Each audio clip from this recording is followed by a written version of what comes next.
سکتی ہوں۔ یہ تعلیمی مقاصد کے لیے ایک خلاصہ ہے، کتاب کا لفظ بلفظ ترجمہ نہیں۔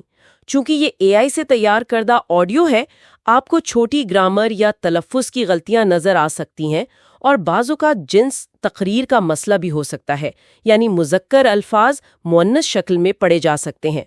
خوش آمدید۔ آج ہم تاریخ کے ان اوراق میں جھانک رہے ہیں جہاں ریاستہائے متحدہ امریکہ کی کہانی شروع ہوتی ہے۔ ہمارے پاس جو مواد ہے وہ دریافتوں، نئی بستیوں کے قیام، ایک انقلاب اور پھر ایک نئی قوم کی تشکیل کی داستان ہے۔ بالکل، اور یہ صرف واقعات کی ایک لمبی فہرست نہیں ہے۔ ہم کوشش کریں گے کہ ان فیصلوں، ان نظریات اور ظاہر ہے ان تنازعات کو سمجھیں جنہوں نے اس ملک کی بنیاد رکھی۔ صحیح۔ تو یہ سفر شروع کہاں سے ہوتا ہے؟ مطلب جب یورپی یہاں پہنچے تو یہ نئی دنیا کیسی تھی؟ پہلے کون تھے یہاں؟ دیکھیں، جو سب سے عام نظریہ ہے وہ یہ کہ ہزاروں سال پہلے، شاید 50,000 سال پہلے تک بھی ایشیا سے لوگ آئے تھے۔ اچھا؟ ہاں، ایک زمینی پل کے ذریعے جو اب بیرنگ اسٹریٹ ہے، اور پھر یہ لوگ پورے بر اعظم میں پھیل گئے۔ وقت کے ساتھ ساتھ آپ دیکھیں سینکڑوں مختلف زبانیں، مختلف ثقافتیں بن گئیں۔ زیادہ تر تو وہ زراعت اور شکار پر ہی گزارا کرتے تھے۔ لیکن ٹیکنالوجی کے لحاظ سے یورپ سے فرق تھا؟ جی، کافی فرق تھا۔ خاص طور پر شمالی امریکہ میں دیکھیں تو پہیے کا استعمال نہیں ملتا، نہ ہی گھوڑے یا گائے جیسے بڑے جانور تھے۔ تحریری زبان بھی نہیں تھی عام طور پر۔ اوہ! ہاں، حالانکہ جنوب میں جیسے میکسیکو میں ایسٹیکس تھے، پیرو میں انکا، وہاں ریاضی، فلکیات، تحریر، یہ سب موجود تھا۔ یہ بھی ایک یوں کہیں دلچسپ پہلو ہے کہ ترقی کی رفتار اتنی مختلف کیوں رہی مختلف علاقوں میں۔ اور یہ جو مشہور ہے کہ کولمبس نے امریکہ دریافت کیا، اس سے پہلے بھی کوئی آیا تھا؟ وائکنگز کا سنا ہے؟ درست، تقریباً 1000 عیسوی کے آس پاس لیف ایرکسن جیسے نورس مہمجو وہ شاید شمالی امریکہ کے ساحلوں تک پہنچے تھے، ممکن ہے نیو فاؤنڈ لینڈ تک۔ لیکن وہ مستقل نہیں رہے۔ نہیں، بالکل نہیں۔ ان کی بستیاں زیادہ عرصہ قائم نہ رہ سکیں، اور اہم بات یہ کہ ان کی دریافتوں کا یورپ پر کوئی بڑا یا فوری اثر نہیں ہوا۔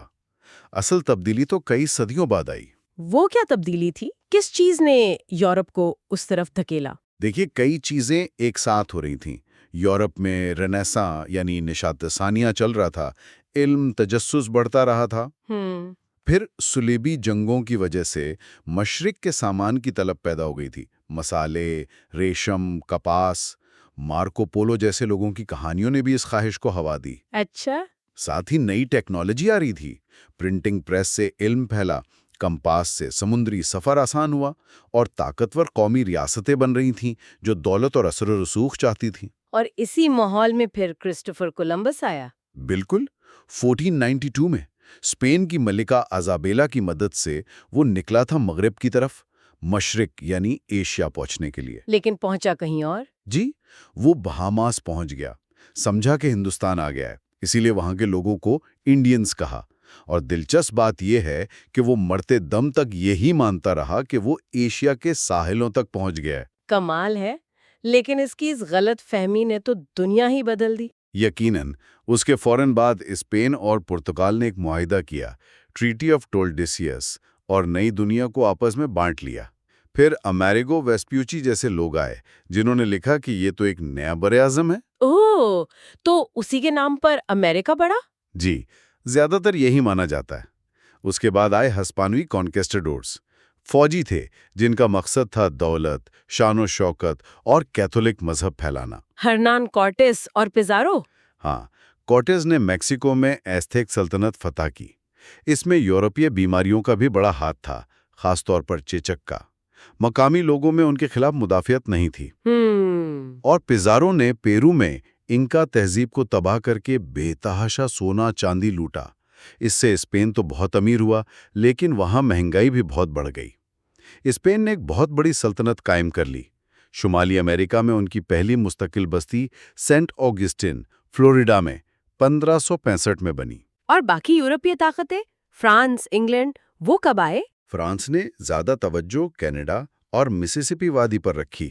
ان کا اصل مقصد تھا کھال کی تجارت، جو بہت منافع بخش تھی۔ ڈچ نے موجودہ نیو یارک کے علاقے میں تجارتی مراکز بنائے۔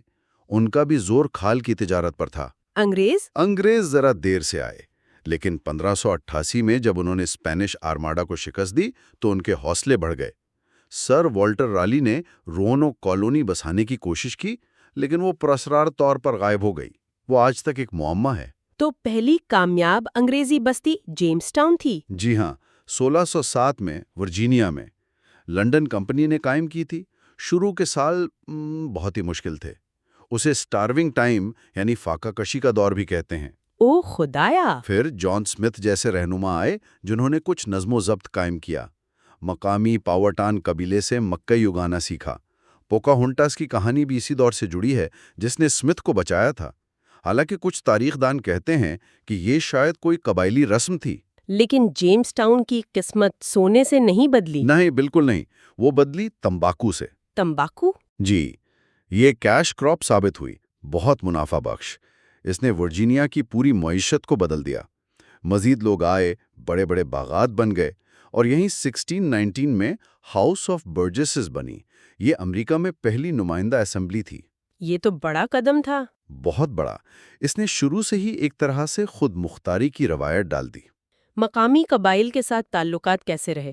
پاوہٹن کے ساتھ؟ اچھے نہیں رہے۔ زمین پر، وسائل پر تنازعات بڑھتے گئے۔ پاورٹن نے مزاحمت بھی کی، خاص طور پر اوپے چین کنوخ کی قیادت میں 1622 اور 1644 میں بڑے حملے ہوئے، لیکن آخرکار انگریز ہی غالب آئے۔ مذہب کا بھی بڑا کردار تھا کالونیاں بسانے میں، خاص طور سے نیو انگلینڈ میں۔ یقیناً بہت بڑا۔ پلمتھ کالونی جو 1620 میں بنی وہ سیپریٹسٹس نے بسائی تھی۔ انہیں پلگرمز بھی کہتے ہیں۔ یہ وہ لوگ تھے جو چرچ آف انگلینڈ سے مکمل علیحدگی چاہتے تھے۔ اچھا۔ مذہبی آزادی کی تلاش میں پہلے ہالینڈ گئے، پھر امریکہ آئے، اور آتے ہوئے جہاز پر ہی مے فلاور پر انہوں نے مے فلاور کمپیکٹ پر دستخط کیے۔ یہ بہت اہم دستاویز ہے۔ کیوں؟ کیونکہ یہ اس خیال کا عملی اظہار تھا کہ حکومت کا اختیار عوام کے آپسی معاہدے سے آتا ہے۔ یہ تحریری آئینوں پر انحصار کی امریکی روایت کی شروعات تھی۔ اور پھر میساچوسٹس بے کالونی؟ جی، وہ 1630 میں پیورٹنز نے قائم کی۔ یہ وہ لوگ تھے جو چرچ آف انگلینڈ کے اندر رہتے ہوئے اسے پاک کرنا چاہتے تھے۔ ان کے رہنما تھے جان ونتھراپ، اور ان کا وہ مشہور نظریہ تھا سٹی اپون اے ہل کا۔ اس کا کیا مطلب تھا؟ یعنی وہ خدا کے ساتھ ایک معاہدے کے تحت ایک ایسا مثالی معاشرہ بنائیں گے جو بائبل کی تعلیمات پر مبنی ہو اور دنیا کے لیے ایک نمونہ بنے۔ یہ کالونی بہت تیزی سے پھیلی۔ لیکن کیا وہاں سب کی سوچ ایک جیسی تھی؟ کوئی اختلاف نہیں تھا؟ نہیں، ہرگز نہیں۔ وہاں بھی مذہبی سختی تھی، اختلاف رائے کی گنجائش کم تھی۔ راجر ولیمز جیسے لوگوں کو نکال دیا گیا کیونکہ وہ چرچ اور ریاست کی مکمل علیحدگی اور مکمل مذہبی رواداری کی بات کرتے تھے۔ انہوں نے پھر روڈ آئلینڈ کی بنیاد رکھی جو مذہبی آزادی کا گڑھ بنی۔ این ہچنسن کو بھی ان کے مذہبی خیالات کی وجہ سے نکالا گیا۔ تو مذہبی آزادی کا تصور بھی شروع میں سب کے لیے نہیں تھا۔ اور دوسری کالونیاں بھی بنتی رہیں، میری لینڈ، پنسلوینیا وغیرہ؟ جی، مختلف وجوہات تھیں۔ میری لینڈ کیتھولکس کے لیے ایک پناہ گاہ کے طور پر شروع ہوئی، لیکن جلد ہی وہاں پروٹیسٹنٹ اکثریت میں آ گئے۔ پینسلوینیا کو ولیم پین نے کویکرز کے لیے قائم کیا۔ وہاں امن، مذہبی رواداری اور مقامی قبائل سے اچھے تعلقات پر زور تھا۔ اچھا، یہ تو کافی مختلف لگتا ہے۔ ہاں، پین کی پالیسیز کافی لبرل تھیں، اس لیے وہاں بہت سے مختلف یورپین لوگ آ کر آباد ہوئے۔ نیو یارک پہلے ڈچ کالونی تھی، نیو نیدرلینڈ۔ انگریزوں نے 1664 میں قبضہ کر لیا۔ کیرولائنز اور جارجیا جنوب میں قائم ہوئی۔ تو وقت کے ساتھ ان کالونیوں میں واضح علاقائی پہچان بن گئی۔ بالکل، 3 بڑے علاقے نمایاں ہو گئے۔ شمال مشرق میں نیو انگلینڈ، وہاں چھوٹے فارم، ماہی گیری، جہاز سازی اور پیورٹن چرچ کا گہرا اثر تھا۔ ٹھیک۔ Middle colonies, new York, Pennsylvania وغیرہ، یہ زیادہ ملی جلی تھیں۔ اچھی زرعی زمین، تجارت اور مختلف مذاہب اور قومیتوں کے لوگ تھے۔ اور جنوب؟ سدرن کالونیز میں بڑے بڑے باغات تھے، پلانٹیشن اکانومی، تمباکو، چاول، انڈیگو یعنی نیل۔ وہاں کی معیشت پہلے تو ان انڈینچرڈ سرونٹس پر چلی جو معاہدے کے تحت کام کرتے تھے، اور پھر بڑے پیمانے پر افریقی غلامی پر انحصار بڑھتا گیا۔ یہ جنوبی معاشرے کی بنیاد بن گئی۔ ان کالونیوں پر حکومت کیسے ہوتی تھی؟ کیا لنڈن سے براہ راست کنٹرول تھا؟ شروع میں تو جیسا میں نے کہا، برطانیہ کی پالیسی تھی سیلیوٹری نیگلیکٹ، یعنی مفید نظر اندازی۔ مطلب جب تک کالونیاں برطانیہ کے لیے منافع بخش رہیں اور وفادار رہیں، لنڈن ان کے اندرونی معاملات میں زیادہ ٹانگ نہیں اڑاتا تھا۔ ہر کالونی میں عام طور پر ایک گورنر ہوتا تھا، ایک کاؤنسل ہوتی تھی اور ایک منتخب اسمبلی۔ اہم بات یہ تھی کہ ٹیکس لگانے کا اختیار اکثر اسمبلی کے پاس ہوتا تھا، پاور آف دا پرس۔ اچھا، پیسے کا کنٹرول۔ جی، اس سے اسمبلیوں کو کافی طاقت مل گئی اور کالونیوں کو یوں سمجھے خود حکمرانی کی عادت پڑ گئی۔ تو پھر یہ مفید نظر اندازی کا دور ختم کیوں ہوا؟ اس کی بڑی وجہ بنی فرینچ اینڈ انڈین وار 1754 سے 1763 تک۔ یہ اصل میں برطانیہ اور فرانس کے درمیان ایک عالمی جنگ کا حصہ تھی۔ برطانیہ جیت گیا تھا اس میں؟ جی، برطانیہ جیت گیا اور فرانس کو شمالی امریکہ میں اپنا تقریباً سارا علاقہ چھوڑنا پڑا۔ لیکن اس جیت کی قیمت بہت بھاری تھی، برطانیہ پر بہت زیادہ قرض چڑھ گیا تھا۔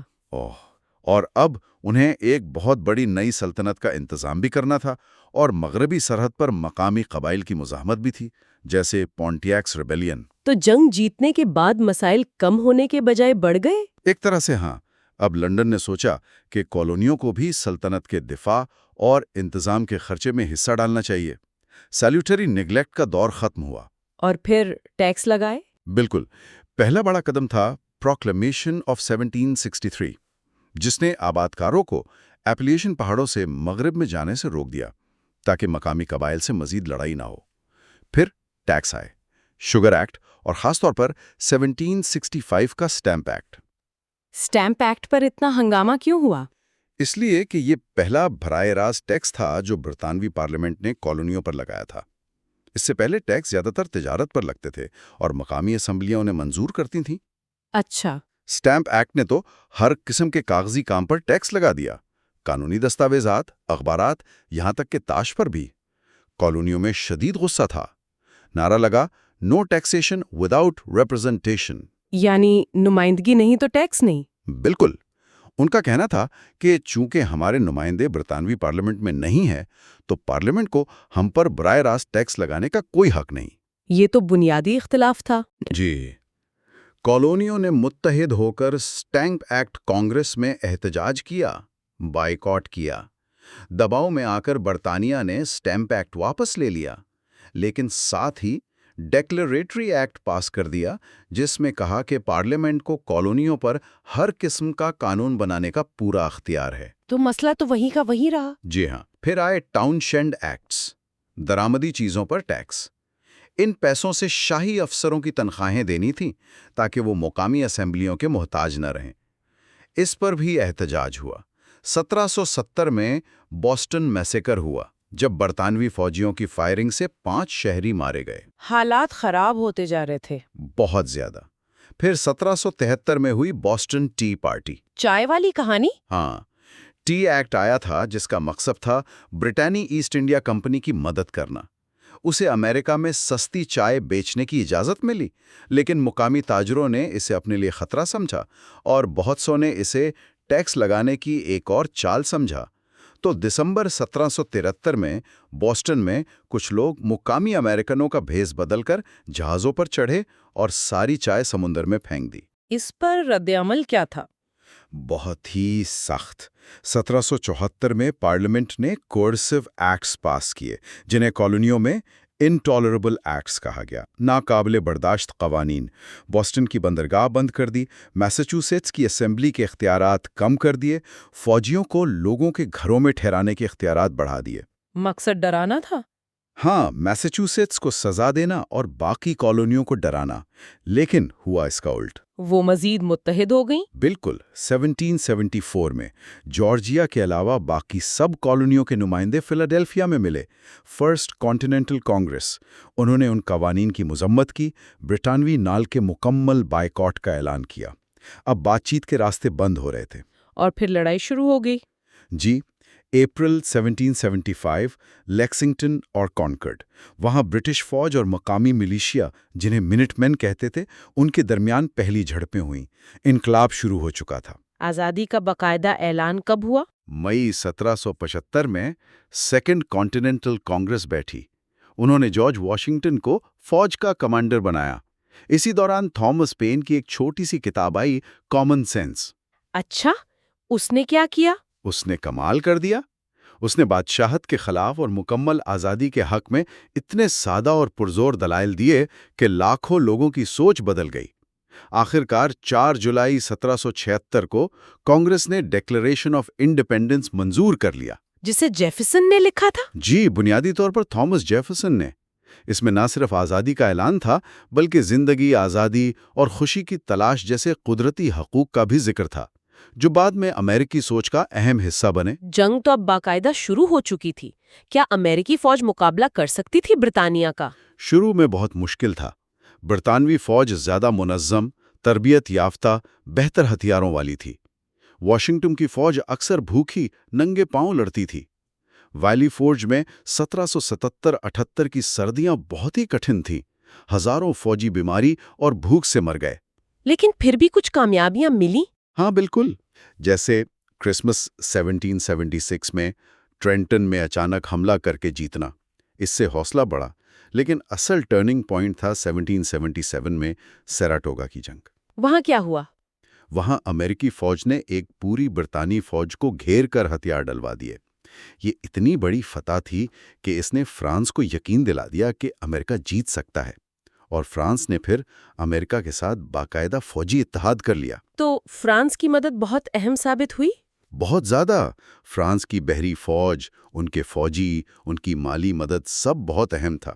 جنگ کا پاسا پلٹا، خاص طور پہ جنوب میں۔ آخری بڑی لڑائی 1781 میں یارک ٹاؤن، ورجینیا میں ہوئی۔ اچھا۔ وہاں امریکی اور فرانسیسی فوجوں نے مل کر برطانوی جنرل کارنوالیس کو گھیر لیا اور اسے ہتھیار ڈالنے پر مجبور کر دیا۔ بس یہ جنگ کا عملی طور پر خاتمہ تھا۔ 1783 میں ٹریٹی آف پیرس ہوئی اور برطانیہ نے امریکہ کی آزادی تسلیم کر لی۔ آزادی تو مل گئی، لیکن اب ملک چلانا تھا، اس کے لیے کیا انتظام تھا؟ دیکھیں، جنگ کے دوران ہی کانگریس نے ایک حکومتی ڈھانچہ بنایا تھا، آرٹیکلز آف کنفیڈریشن۔ یہ 1781 میں منظور ہوا۔ یہ امریکہ کا پہلا آئین تھا۔ کیسا تھا یہ آئین؟ بہت کمزور۔ ریاستیں اپنی طاقت چھوڑنا نہیں چاہتی تھیں، تو انہوں نے مرکزی حکومت یعنی کانگریس کو بہت کم اختیارات دیے۔ کانگریس ٹیکس نہیں لگا سکتی تھی، تجارت کو کنٹرول نہیں کر سکتی تھی، اپنے قانون نافذ کرنے کی طاقت نہیں تھی۔ فیصلے کرنے کے لیے بھی تمام ریاستوں کا متفق ہونا ضروری تھا، جو تقریباً ناممکن تھا۔ تو یہ نظام چلا نہیں؟ نہیں، بالکل نہیں۔ جلد ہی مسائل سامنے آ گئے۔ معیشت خراب، ریاستیں آپس میں لڑنے لگیں، مرکزی حکومت بے بس۔ 1786-87 میں میساچوسیٹس میں شیز ریبیلین ہوئی۔ کسانوں نے قرضوں کے خلاف بغاوت کر دی۔ اس سے کیا ہوا؟ اس بغاوت نے بہت سے لیڈروں کو ہلا کر رکھ دیا۔ انہیں لگا کہ ایک مضبوط مرکزی حکومت کے بغیر ملک نہیں چل سکتا۔ لیکن اس آرٹیکلز کے دور میں ایک اچھی چیز بھی ہوئی تھی، نارتھ ویسٹ آرڈیننس۔ ہاں، وہ بہت اہم تھا۔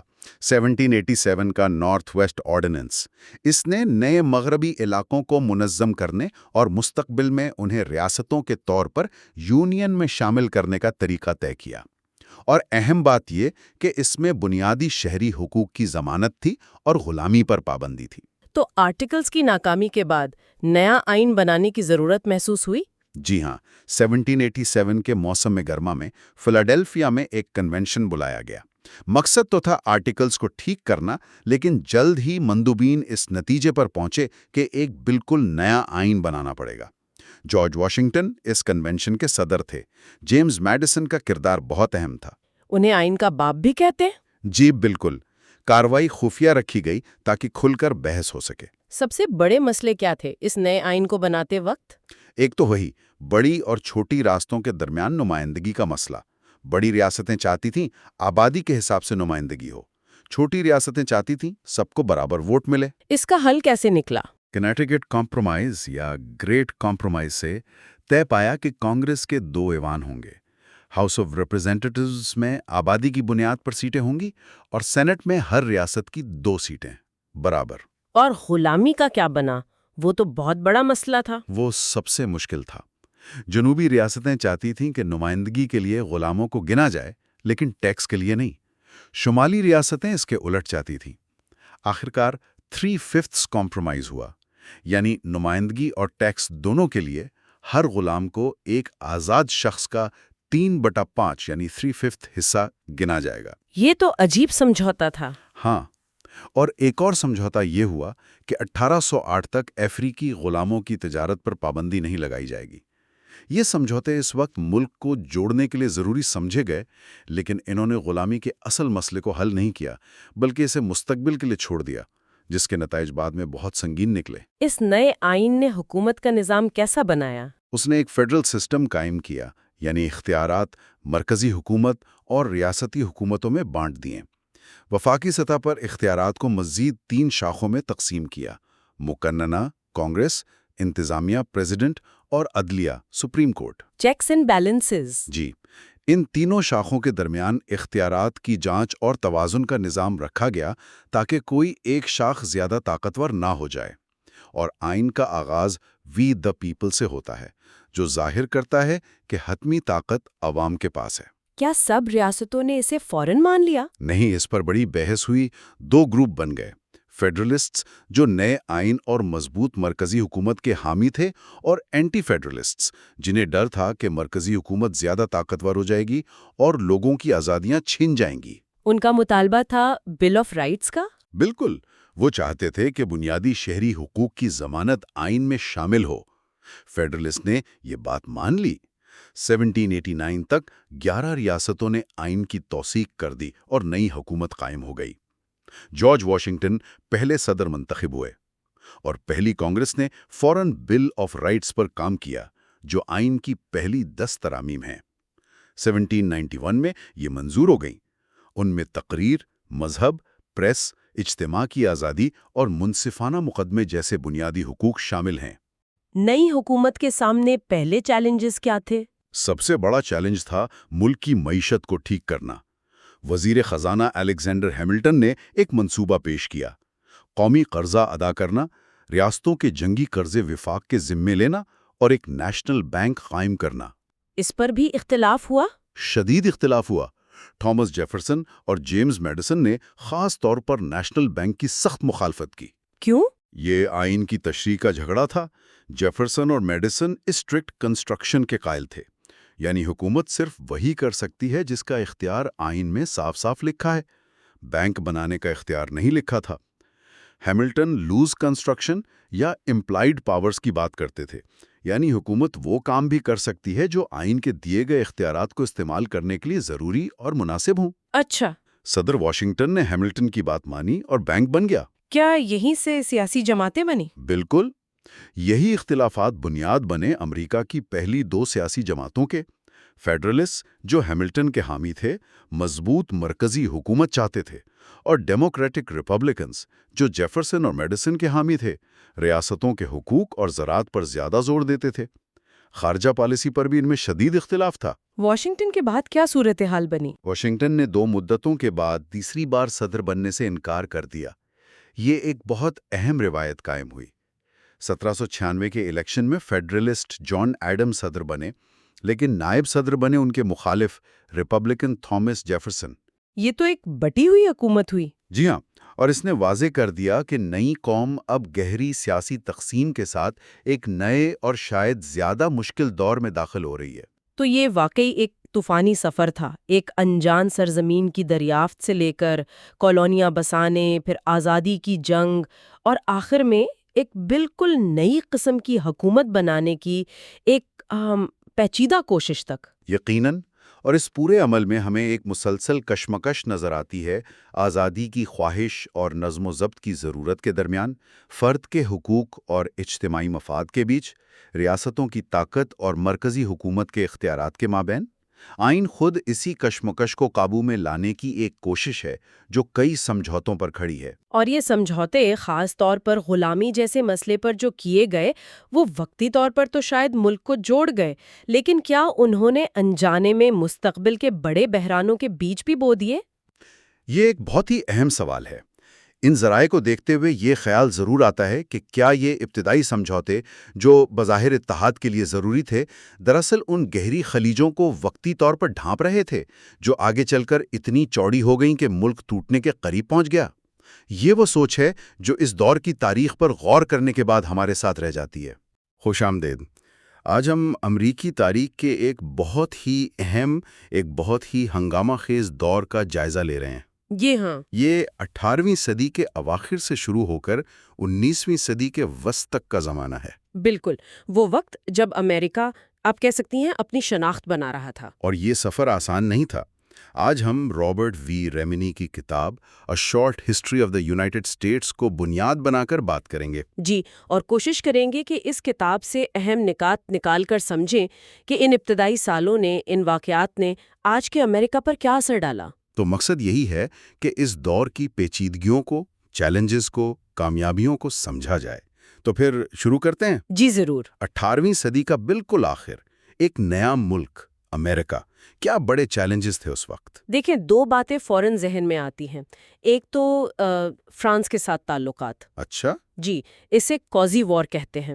مطلب کوئی باقاعدہ اعلان جنگ نہیں ہوا، لیکن ایک بحری قسم کا تنازع تھا۔ 1797 کے آس پاس۔ وجہ کیا تھی؟ وجہ یہ بنی کہ فرانسیسی حکام نے امریکی سفارتکاروں سے بات چیت شروع کرنے کے لیے رشوت مانگ لی۔ اوہ! اس پر امریکہ میں شدید رد عمل ہوا، بہت غصہ آیا لوگوں کو، اور نعرہ لگا کہ دفاع کے لیے لاکھوں، خراج کے لیے 1 سینٹ بھی نہیں۔ تو یہ ایک طرح سے خارجہ پالیسی کا پہلا بڑا امتحان تھا۔ بالکل، اور یہ تنازع کوئی 1800 تک چلا۔ اچھا، یہ تو تھا بیرونی چیلنج۔ ایک بہت بڑا اندرونی چیلنج بھی تھا۔ وہ کیا تھا؟ وہ تھا 1798 کے ایلین اینڈ سیڈیشن ایکٹس۔ ہاں، یہ تو بہت متنازع تھے۔ جی بہت۔ یہ اصل میں فیڈرلسٹ حکومت نے پاس کیے تھے۔ انہیں فرانسیسی انقلاب یعنی جیکوبن اثر و رسوخ کا بڑا خوف تھا۔ تو ان قوانین میں تھا کیا؟ ان کے ذریعے ایک تو غیر ملکیوں پر نظر رکھنا آسان ہو گیا۔ صدر کو اختیار مل گیا کہ وہ کسی بھی غیر ملکی کو جسے وہ خطرناک سمجھے قید کر سکتا ہے یا ملک بدر کر سکتا ہے۔ اور سیڈیشن ایکٹ؟ اس کے تحت حکومت کے خلاف کچھ بھی لکھنا، خاص طور پر جھوٹی، سکینڈلس یا بدنیتی پر مبنی بات، جرم قرار دے دیا گیا۔ مطلب تنقید کو دبانے کی کوشش تھی۔ یہ تو بنیادی آزادیوں پر حملہ لگتا ہے۔ رد عمل کیا ہوا اس پر؟ بہت شدید رد عمل، خاص طور پر جیفرسن اور میڈیسن کی طرف سے۔ انہوں نے کینٹکی اور ورجینیا ریزولوشنز لکھے۔ اچھا۔ جی، ان میں انہوں نے ان قوانین کو غیر آئینی قرار دیا، اور یہیں سے وہ بحث شروع ہوئی ریاستوں کے حقوق کی۔ یعنی نلیفیکیشن والی بات؟ بالکل، کہ اگر وفاقی حکومت آئین سے تجاوز کرے تو ریاستیں مداخلت کر سکتی ہیں، اس قانون کو مسترد کر سکتی ہیں۔ یہ نظریہ بعد میں بہت اہم ثابت ہوا۔ تو سیاسی ماحول کافی گرم تھا، اور اسی دوران 1800 کا الیکشن ہوا۔ وہ بھی تو کافی ڈرامائی تھا۔ جی ہاں، بہت زیادہ۔ ہوا یہ کہ جیفرسن اور ان کی ساتھی ایرن بر، ان کے الیکٹورل ووٹ برابر ہو گئے، 73-73۔ اوہ، تو پھر صدر کون بنا؟ جا کے جیفرسن صدر منتخب ہوئے۔ اس بحران کا کوئی مستقل حل نکالا گیا؟ جی، اسی وجہ سے آئین میں 12ویں ترمیم کی گئی، تاکہ آئندہ صدر اور نائب صدر کے لیے الگ الگ ووٹ ڈالے جائیں، یہ کنفیوژن نہ ہو۔ تو ابتدائی سالوں میں نظام میں بہتری لائی گئی۔ اچھا، جیفرسن کے دور میں عدلیہ نے بھی اپنا ایک اہم کردار ادا کیا، ماربری وی میڈیسن کیس۔ بالکل، یہ 1803 کا واقعہ ہے۔ چیف جسٹس تھے جان مارشل۔ انہوں نے پہلی بار کانگریس کے بنائے ہوئے ایک قانون کو، یعنی جوڈیشری ایکٹ آف 1789 کے ایک حصے کو غیر آئینی قرار دیا۔ یہ تو بہت بڑی بات تھی۔ جی، یہیں سے جوڈیشل ریویو یعنی عدالتی نظر ثانی کا اصول قائم ہوا۔ مطلب سپریم کورٹ کو یہ اختیار مل گیا کہ وہ کانگریس کے قوانین اور صدر کے اقدامات کا جائزہ لے سکتی ہے کہ وہ آئین کے مطابق ہیں یا نہیں۔ اس نے عدلیہ کو حکومت کی باقی 2 شاخوں کے برابر لا کھڑا کر دیا۔ تو ملک اندرونی طور پر اپنے آئینی اور سیاسی ڈھانچے کو مضبوط کر رہا تھا، دوسری طرف توسیع کا معاملہ بھی چل رہا تھا۔ لوزیانہ خریداری۔ جی، یہ جیفرسن کی صدارت کا شاید سب سے مشہور واقعہ ہے۔ 1803 میں فرانس سے لوزیانہ کا علاقہ خریدا گیا۔ کتنا بڑا تھا یہ علاقہ اور کتنے میں خریدا؟ بہت وسیع علاقہ تھا۔ اس سے امریکہ کا رقبہ تقریباً دوگنا ہو گیا، اور قیمت تھی $15 ملین۔ صرف $15 ملین؟ آج کے حساب سے تو بہت کم لگتا ہے۔ جی، اس وقت کے حساب سے بھی یہ ایک اچھا سودا تھا۔ نیپولین کو یورپ میں اپنی جنگوں کے لیے پیسوں کی ضرورت تھی اور امریکہ کو مسیسپی دریا تک رسائی اور نیو اورلینز کی بندرگاہ محفوظ بنانی تھی۔ لیکن کیا آئین صدر کو اتنا بڑا علاقہ خریدنے کی اجازت دیتا تھا؟ جیفرسن تو آئین کی سخت تشریح کے حامی تھے۔ بالکل، خود جیفرسن کو اس پر آئینی تحفظات تھے، لیکن انہوں نے اسے ملک کی سلامتی اور مستقبل کے لیے آپ کہہ سکتی ہیں ایک ناگزیر قدم سمجھا۔ یہ عملیت پسندی کی ایک مثال ہے۔ اور اسی دور میں لوئس اینڈ کلارک کی مشہور مہم بھی ہوئی۔ جی ہاں، 1803 سے 1806 تک انہوں نے اس نئے خریدے گئے علاقے اور اس سے بھی آگے بحر الاخلا تک کا سفر کیا۔ اس سے نہ صرف علاقے کے بارے میں معلومات ملی بلکہ اوریگن کے علاقے پر امریکی دعویٰ بھی مضبوط ہوا۔ لیکن جیفرسن کی دوسری مدت صدارت وہ اتنی کامیاب نہیں رہی، خاص طور پر خارجہ محاذ پر۔ نہیں، وہ کافی مشکل تھی۔ برطانیہ اور فرانس آپس میں لڑ رہے تھے اور دونوں ہی امریکی جہاز رانی کے لیے مسائل پیدا کر رہے تھے، خاص طور پر برطانیہ۔ وہ امپریسمنٹ والا مسئلہ، ملاحوں کو زبردستی بھرتی کرنا۔ جی، وہ بہت بڑا مسئلہ تھا۔ برطانوی بحریہ امریکی جہازوں کو روک کر امریکی ملاحوں کو زبردستی اپنی نیوی میں بھرتی کر لیتی تھی۔ اس پر امریکہ میں بہت غم و غصہ تھا۔ تو جیفرسن نے اس سے نمٹنے کے لیے کیا کیا؟ انہوں نے ایک بہت سخت قدم اٹھایا، ایمبارگو ایکٹ آف 1807 نافذ کیا۔ اس میں کیا تھا؟ اس نے تمام امریکی جہازوں کو کسی بھی غیر ملکی بندرگاہ پر جانے سے روک دیا۔ خیال یہ تھا کہ اس سے برطانیہ اور فرانس پر معاشی دباؤ پڑے گا اور وہ امریکی حقوق کا احترام کرنے لگیں گے۔ مگر کیا یہ مؤثر رہا؟ نہیں، بالکل نہیں۔ اس کا الٹا اثر ہوا۔ اس نے امریکی معیشت کو تباہ کر دیا، خاص طور پر نیو انگلینڈ کی تجارت کو۔ یہ اتنا غیر مقبول ہوا کہ جیفرسن کو اپنی صدارت کے خاتمے سے پہلے اسے منسوخ کرنا پڑا۔ تو یہ مسائل پھر اگلے صدر جیمز میڈیسن کے دور میں بھی چلے؟ جی ہاں، تجارتی پابندیاں کسی نہ کسی شکل میں جاری رہیں۔ برطانیہ کے ساتھ تعلقات خراب ہوتے چلے گئے اور آخرکار 1812 میں جنگ چھڑ گئی۔ جی، جون 1812 میں کانگریس نے برطانیہ کے خلاف اعلان جنگ کر دیا۔ اس میں کانگریس کے اندر سے بھی دباؤ تھا، وہ وار ہاکس؟ بالکل، ایوان نمائندگان میں نوجوان قوم پرست اراکین کا ایک گروپ تھا جنہیں وار ہاکس کہا جاتا تھا۔ ہنری کلے ان کے لیڈر تھے۔ وہ سمجھتے تھے کہ قومی وقار بحال کرنے اور شاید کینیڈا کے کچھ علاقے حاصل کرنے کے لیے جنگ ضروری ہے۔ انہوں نے صدر میڈیسن پر کافی دباؤ ڈالا۔ جنگ کیسی رہی امریکہ کے لیے؟ شروع میں تو بہت بری رہی۔ کینیڈا پر حملے ناکام ہوئے، ڈیٹرائٹ پر انگریزوں کا قبضہ ہو گیا، اور سب سے شرمناک واقعہ اگست 1814 میں جب برطانوی فوج نے واشنگٹن ڈی سی پر قبضہ کر کے وائٹ ہاؤس اور کیپٹل ہل کو جلا دیا۔ یہ تو بہت بڑا دھچکا ہوگا۔ جی بالکل، البتہ کچھ کامیابیاں بھی ملیں۔ جنوب مشرق میں جنرل اینڈریو جیکسن نے کریک انڈینز کو ہارس شو بینڈ میں شکست دی۔ اور پھر وہ نیو اورلینز کی مشہور جنگ۔ ہاں، جنوری 1815 میں یہ جنگ تکنیکی طور پر امن معاہدے پر دستخط ہونے کے بعد لڑی گئی تھی، جو دسمبر 1814 میں گینٹ میں ہو چکا تھا۔ اچھا، تو پھر لڑی کیوں گئی؟ خبر پہنچنے میں وقت لگتا تھا ان دنوں، لیکن اس جنگ میں اینڈریو جیکسن نے ایک بڑی اور تجربہ کار برطانوی فوج کو زبردست شکست دی۔ اس کا اثر کیا ہوا جبکہ جنگ تو ختم ہو چکی تھی؟ اثر بہت گہرا ہوا۔ اس فتح نے امریکی قوم پرستی کو آسمان پر پہنچا دیا۔ لوگوں کو لگا کہ ہم نے برطانیہ کو دوسری بار ہرایا ہے۔ اینڈریو جیکسن راتوں رات قومی ہیرو بن گئے۔ تو جنگ کا نتیجہ ملا جلا رہا، لیکن اس نے ایک طرح سے امریکی شناخت کو مضبوط کیا۔ بہت زیادہ۔ جنگ کے بعد فیڈرلسٹ پارٹی، جس نے جنگ کی مخالفت کی تھی اور ہارٹفورڈ کنونشن میں الگ ہونے تک کی باتیں کی تھیں، وہ تقریباً ختم ہو گئی۔ اور پھر ایرا آف گڈ فیلنگز شروع ہوا۔ جی، ایک ایسا دور جب ملک میں بظاہر صرف ایک ہی بڑی سیاسی جماعت تھی، ریپبلکن۔ سیاسی مخالفت کم نظر آتی تھی، لیکن اس سے بھی اہم بات یہ تھی کہ لوگوں میں امریکی ہونے کا احساس بہت بڑھ گیا۔ وہ خود کو پہلے نیو یارکر یا ورجینیائی نہیں بلکہ امریکی سمجھتے تھے۔ کیا سپریم کورٹ نے بھی اس قومی سوچ کو تقویت دی؟ جی ہاں، چیف جسٹس مارشل کی سربراہی میں عدالت نے اس دور میں بھی کئی اہم فیصلے دیے، جیسے مکلک وی میریلینڈ یا گبنز وی آگڈن۔ ان فیصلوں نے وفاقی حکومت کی طاقت کو ریاستوں کے مقابلے میں بڑھایا اور ایک متحدہ قومی معیشت کی راہ ہموار کی۔ اور ثقافتی طور پر بھی کچھ تبدیلیاں آئیں؟ جی، امریکی ادب ابھرنا شروع ہوا۔ واشنگٹن ارونگ، جیمز فینیمو کوپر جیسے لکھنے والے سامنے آئے جو امریکی موضوعات پر لکھ رہے تھے۔ جنگ کے بعد معیشت کا کیا حال تھا؟ معیشت نے ترقی کرنا شروع کی۔ صنعتی انقلاب نے خاص طور پر شمال مشرق یعنی نیو انگلینڈ میں ٹیکسٹائل ملز کی شکل میں جڑیں پکڑیں۔ اور مواصلات؟ اس میں بھی انقلاب آیا۔ سڑکیں بنیں، نہریں کھودی گئیں۔ سب سے مشہور ایری کینال تھی، 1825 میں مکمل ہوئی۔ اس نے عظیم جھیلوں کو نیو یارک شہر سے ملا دیا اور نیو یارک کو ملک کا سب سے بڑا تجارتی مرکز بنا دیا۔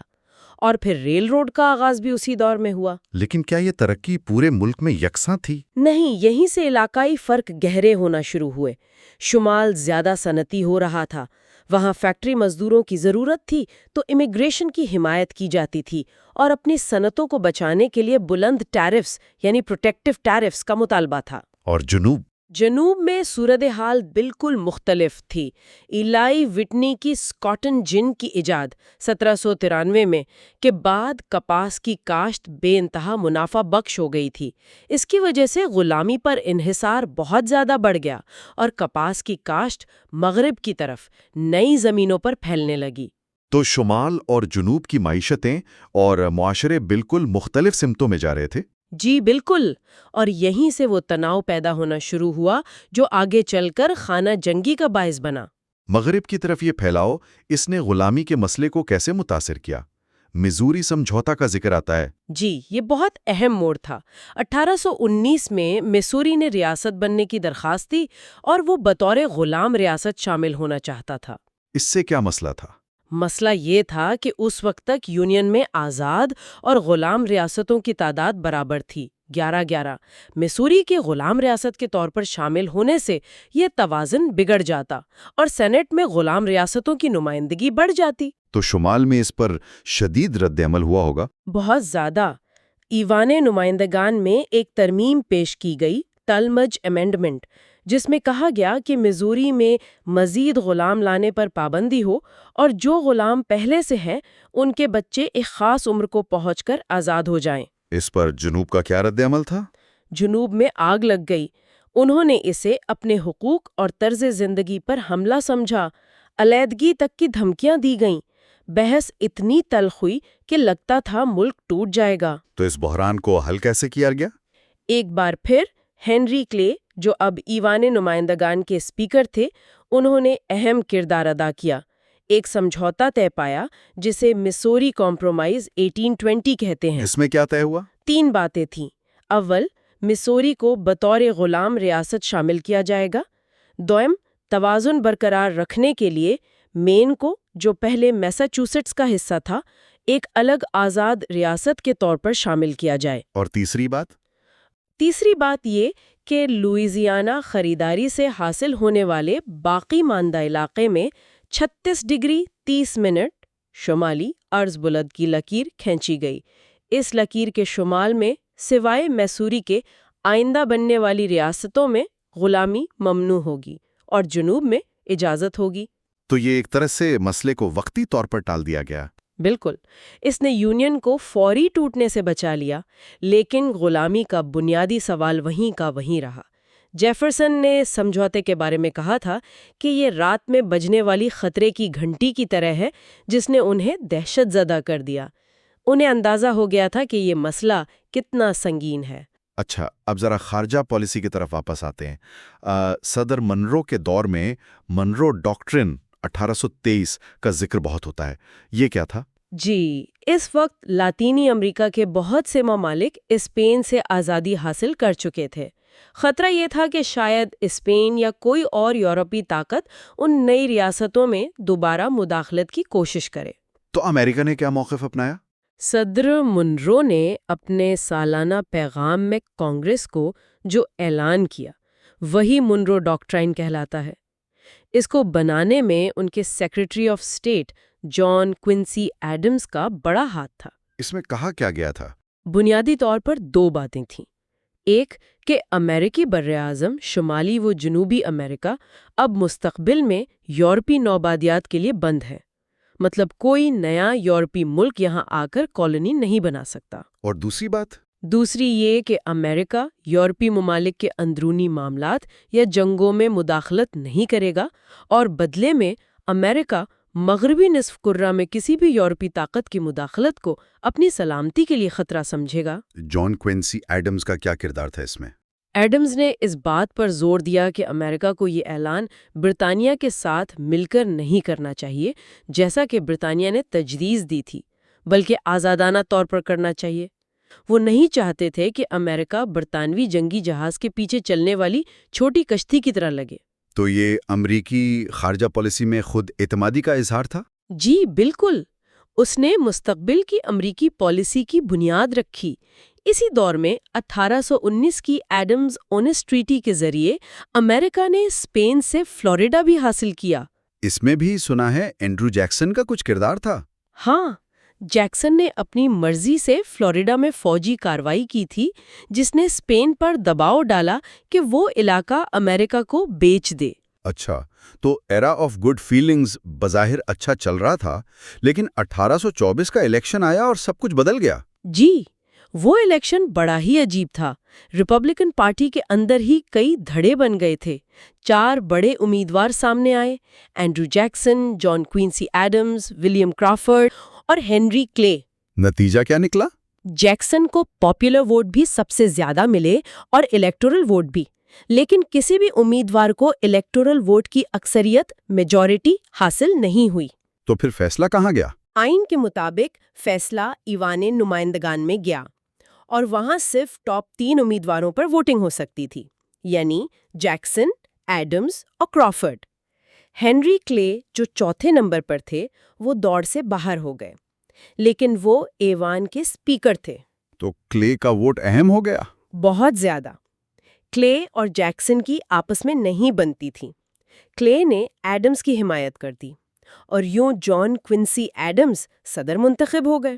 اور پھر ایڈمز نے کلے کو کیا بنایا؟ انہوں نے کلے کو سیکریٹری آف اسٹیٹ مقرر کر دیا، جو اس وقت صدر کے بعد سب سے اہم عہدہ سمجھا جاتا تھا اور اکثر اگلا صدر بننے کا زینہ ہوتا تھا۔ اس پر جیکسن کے حامیوں کا کیا رد عمل تھا؟ انہوں نے آسمان سر پر اٹھا لیا۔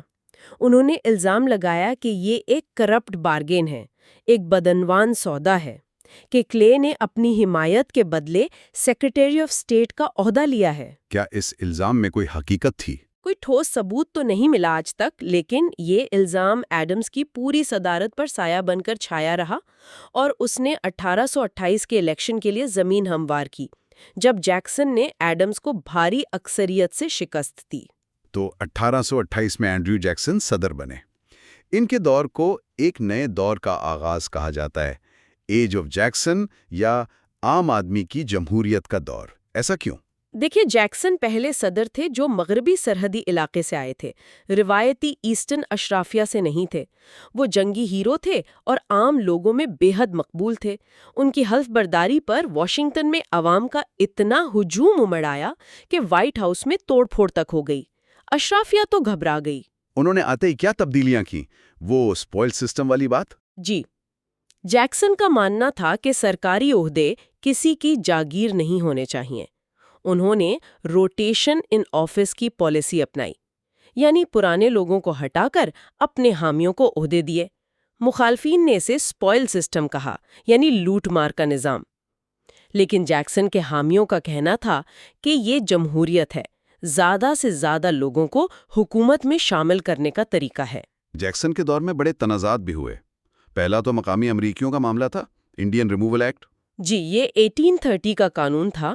اس کے تحت وفاقی حکومت کو اختیار مل گیا کہ وہ جنوب مشرق میں مقیم 5 بڑی مہذب قبائل چیروکی، کریک، چوکٹا، چکساو، سیمنول کو ان کی آبائی زمینوں سے بے دخل کر کے دریائے مسیسپی کے پار مغرب میں، جو آج اوکلاہوما ہے، منتقل کر دے۔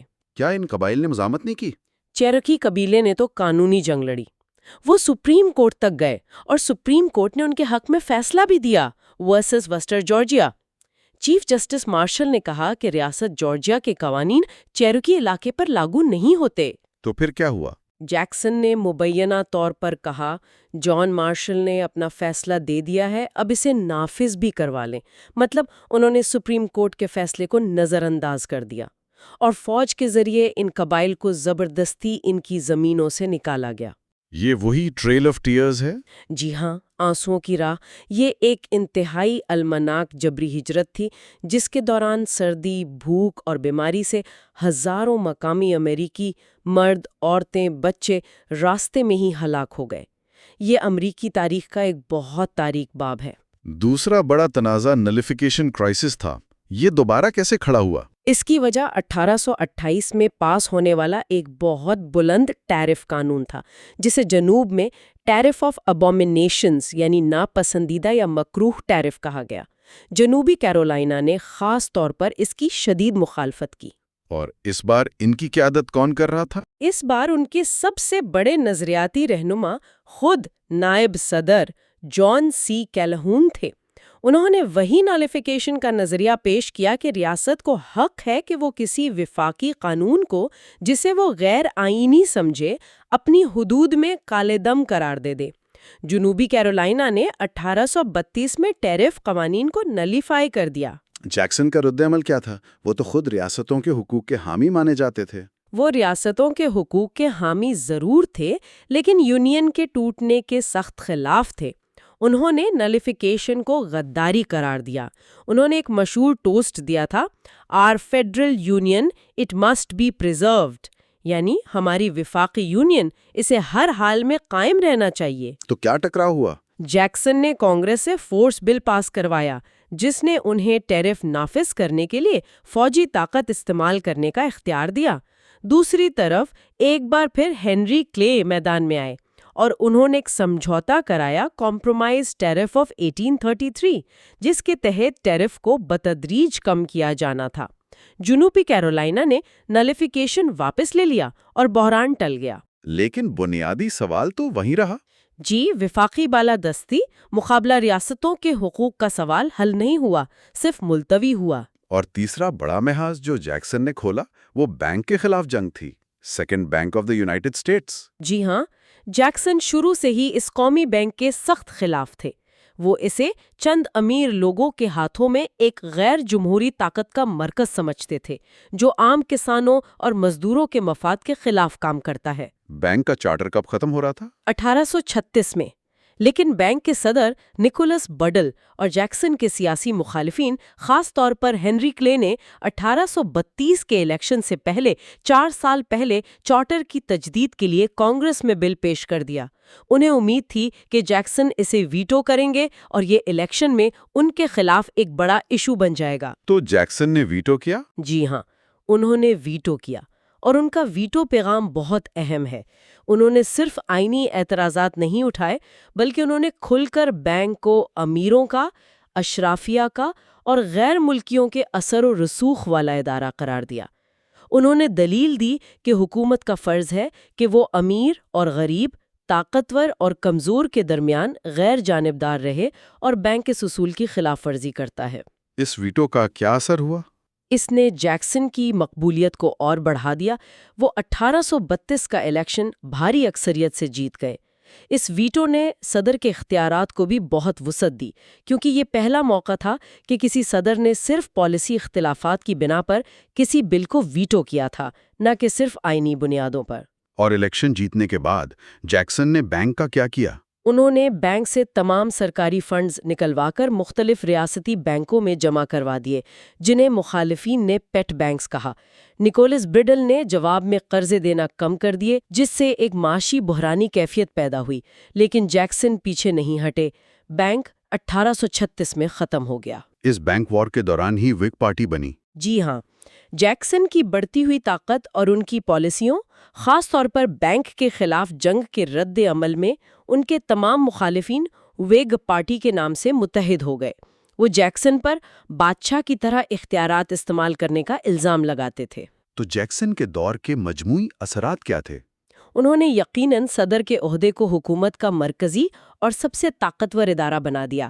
انہوں نے اسے عوام کا براہ راست نمائندہ قرار دیا۔ ان کی پالیسیوں نے، خاص طور پر ان کی مالیاتی پالیسیوں جیسے اسپیشی سرکولر، جس میں سرکاری زمین کی خریداری صرف سونے چاندی میں کرنے کا حکم تھا، نے 1837 کے بڑے معاشی بحران پینک آف 1837 کی راہ ہموار کی، جو ان کے جانشین مارٹن وان بیورن کے دور میں آیا۔ اچھا، یہ تو ہوئی سیاست اور معیشت۔ اس دور میں یعنی 1830 اور 40 کی دہائیوں میں سماجی اور مذہبی سطح پر بھی بہت کچھ ہو رہا تھا۔ اصلاحی تحریکیں؟ جی بالکل، یہ سیکنڈ گریٹ اویکننگ کا زمانہ تھا۔ ایک مذہبی احیاء کی لہر تھی جس نے لوگوں میں گناہ سے توبہ کرنے اور معاشرے کو بہتر بنانے کا جذبہ پیدا کیا۔ کس قسم کی اصلاحی تحریکیں چل رہی تھی؟ بہت سی تھیں، مثلاً تعلیم کو عام کرنے کی تحریک ہاریس مین، جیلوں اور پاگل خانوں کی حالت بہتر بنانے کی تحریک ڈوروتھیا ڈکس، شراب نوشی کے خلاف ٹیمپرنس موومنٹ، ٹرانسینڈنٹلزم جیسی فکری تحریکیں بھی ابھریں، ایمرسن سارو۔ خواتین کے حقوق کے لیے بھی آواز اٹھ رہی تھی؟ جی ہاں، سینیکا فالز کنونشن 1848 ایک اہم سنگ میل تھا، جہاں ایلزابتھ کے ڈی سٹانٹن اور سوزن بی اینتھنی جیسی رہنماؤں نے خواتین کے لیے مساوی حقوق بشمول ووٹ کا حق کا مطالبہ کیا۔ اور سب سے بڑا سماجی مسئلہ غلامی، اس کے خلاف تحریک کا کیا حال تھا؟ غلامی کے خاتمے کی تحریک ایبولیشنزم بھی اسی دور میں بہت زور پکڑ گئی۔ پہلے یہ زیادہ تر بتدریج خاتمے کی بات کرتی تھی، لیکن اب ولیم لائڈ گیریسن جیسے لوگ فوری اور غیر مشروط خاتمے کا مطالبہ کر رہے تھے۔ امریکن اینٹی سلیوری سوسائٹی 1833 بنی۔ انڈر گراؤنڈ ریل روڈ کے ذریعے مفرور غلاموں کو شمال یا کینیڈا بھاگنے میں مدد دی جاتی تھی۔ جنوب میں اس کا کیا رد عمل تھا؟ جنوب میں خوف اور غصہ بڑھ رہا تھا۔ ڈنمارک ویسی 1822 اور خاص طور پر نیٹ ٹرنر 1831 کی غلام بغاوتوں نے انہیں ہلا کر رکھ دیا تھا۔ انہوں نے غلامی کے دفاع میں زیادہ سخت موقف اختیار کر لیا اور شمال سے آنے والی غلامی مخالف آوازوں کو دبانے کی کوشش کی۔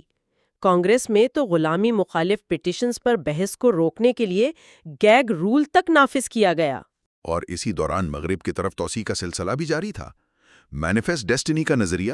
جی ہاں، 19ویں صدی کے وسط میں یہ نظریہ بہت مقبول ہوا کہ امریکہ کا مقدر ہے، یہ خدا کی مرضی ہے کہ وہ پورے شمالی امریکہ براعظم پر پھیل جائے، سمندر سے سمندر تک۔ اس نظریے نے کس چیز کو جواز فراہم کیا؟ اس نے ٹیکسس کے الحاق، اینیکسیشن آف ٹیکسس کو جواز فراہم کیا۔ ٹیکسس 1836 میں میکسیکو سے آزاد ہو گیا تھا اور ایک آزاد ریپبلک تھا۔ وہاں بہت سے امریکی آباد کار تھے جو چاہتے تھے کہ ٹیکسس امریکہ میں شامل ہو جائے۔ غلامی کا مسئلہ یہاں بھی آڑے آیا، لیکن بالآخر 1845 میں ٹیکسس کو امریکہ میں شامل کر لیا گیا۔ اور اسی نظریے اور توسیع پسندی نے میکسیکو کے ساتھ جنگ کی راہ ہموار کی؟ بالکل۔ صدر جیمز کے پولک جو 1844 میں منتخب ہوئے تھے، وہ کٹر توسیع پسند تھے۔ وہ نہ صرف ٹیکسس چاہتے تھے بلکہ کیلیفورنیا اور جنوب مغرب کا پورا علاقہ جو اس وقت میکسیکو کا حصہ تھا حاصل کرنا چاہتے تھے۔ اوریگون کا مسئلہ بھی تھا برطانیہ کے ساتھ؟ جی، اوریگون کا تنازع برطانیہ کے ساتھ چل رہا تھا۔ پولک نے اسے 1846 میں 49ویں متوازی پر تقسیم کر کے حل کر لیا۔ اب ان کی پوری توجہ جنوب مغرب پر تھی۔ جنگ کیسے شروع ہوئی؟ پولک نے امریکی فوج کو ٹیکسس اور میکسیکو کے درمیان متنازع علاقے میں بھیج دیا۔ یہ نویسس دریا اور ریو گرانڈے دریا کے درمیان کا علاقہ تھا۔ اپریل 1846 میں وہاں میکسیکن فوج کے ساتھ جھڑپ ہوئی جس میں کچھ امریکی فوجی مارے گئے۔ پولک نے فوراً کانگریس سے کہا کہ میکسیکو نے ہماری سرحد پار کر کے امریکی سرزمین پر امریکی خون بہایا ہے اور جنگ کا اعلان کروا دیا۔ جنگ کا نتیجہ کیا نکلا؟ امریکہ کو فوجی لحاظ سے واضح برتری حاصل تھی۔ جنرل زیکری ٹیلر اور ونفیلڈ اسکاٹ نے میکسیکو میں اہم فتوحات حاصل کی۔ امریکی فوج نے نیو میکسیکو اور کیلیفورنیا پر بھی قبضہ کر لیا۔ ستمبر 1847 میں امریکی فوج میکسیکو سٹی میں داخل ہو گئی۔ اور امن معاہدہ؟ 1848 میں ٹریٹی آف گواڈلوپے ہدالگو ہوا۔ اس کے تحت میکسیکو نے ریو گرینڈ کو ٹیکساس کی سرحد تسلیم کر لیا اور ایک وسیع علاقہ جو آج کا California, Nevada, یوٹا، Arizona, new Mexico اور کولوراڈو اور وائیومنگ کے کچھ حصے ہیں امریکہ کو دے دیا۔ بدلے میں امریکہ نے میکسیکو کو $15 ملین ادا کیے۔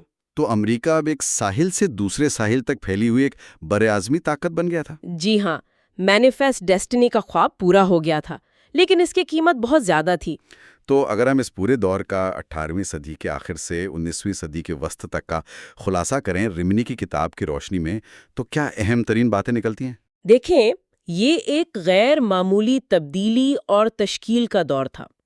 امریکہ نے جغرافیائی طور پر بے پناہ وسعت حاصل کی، ایک مضبوط قومی شناخت پیدا ہوئی، سفید فام مردوں کے لیے جمہوری حقوق میں اضافہ ہوا، صدر کا عہدہ بہت زیادہ طاقتور ہو گیا۔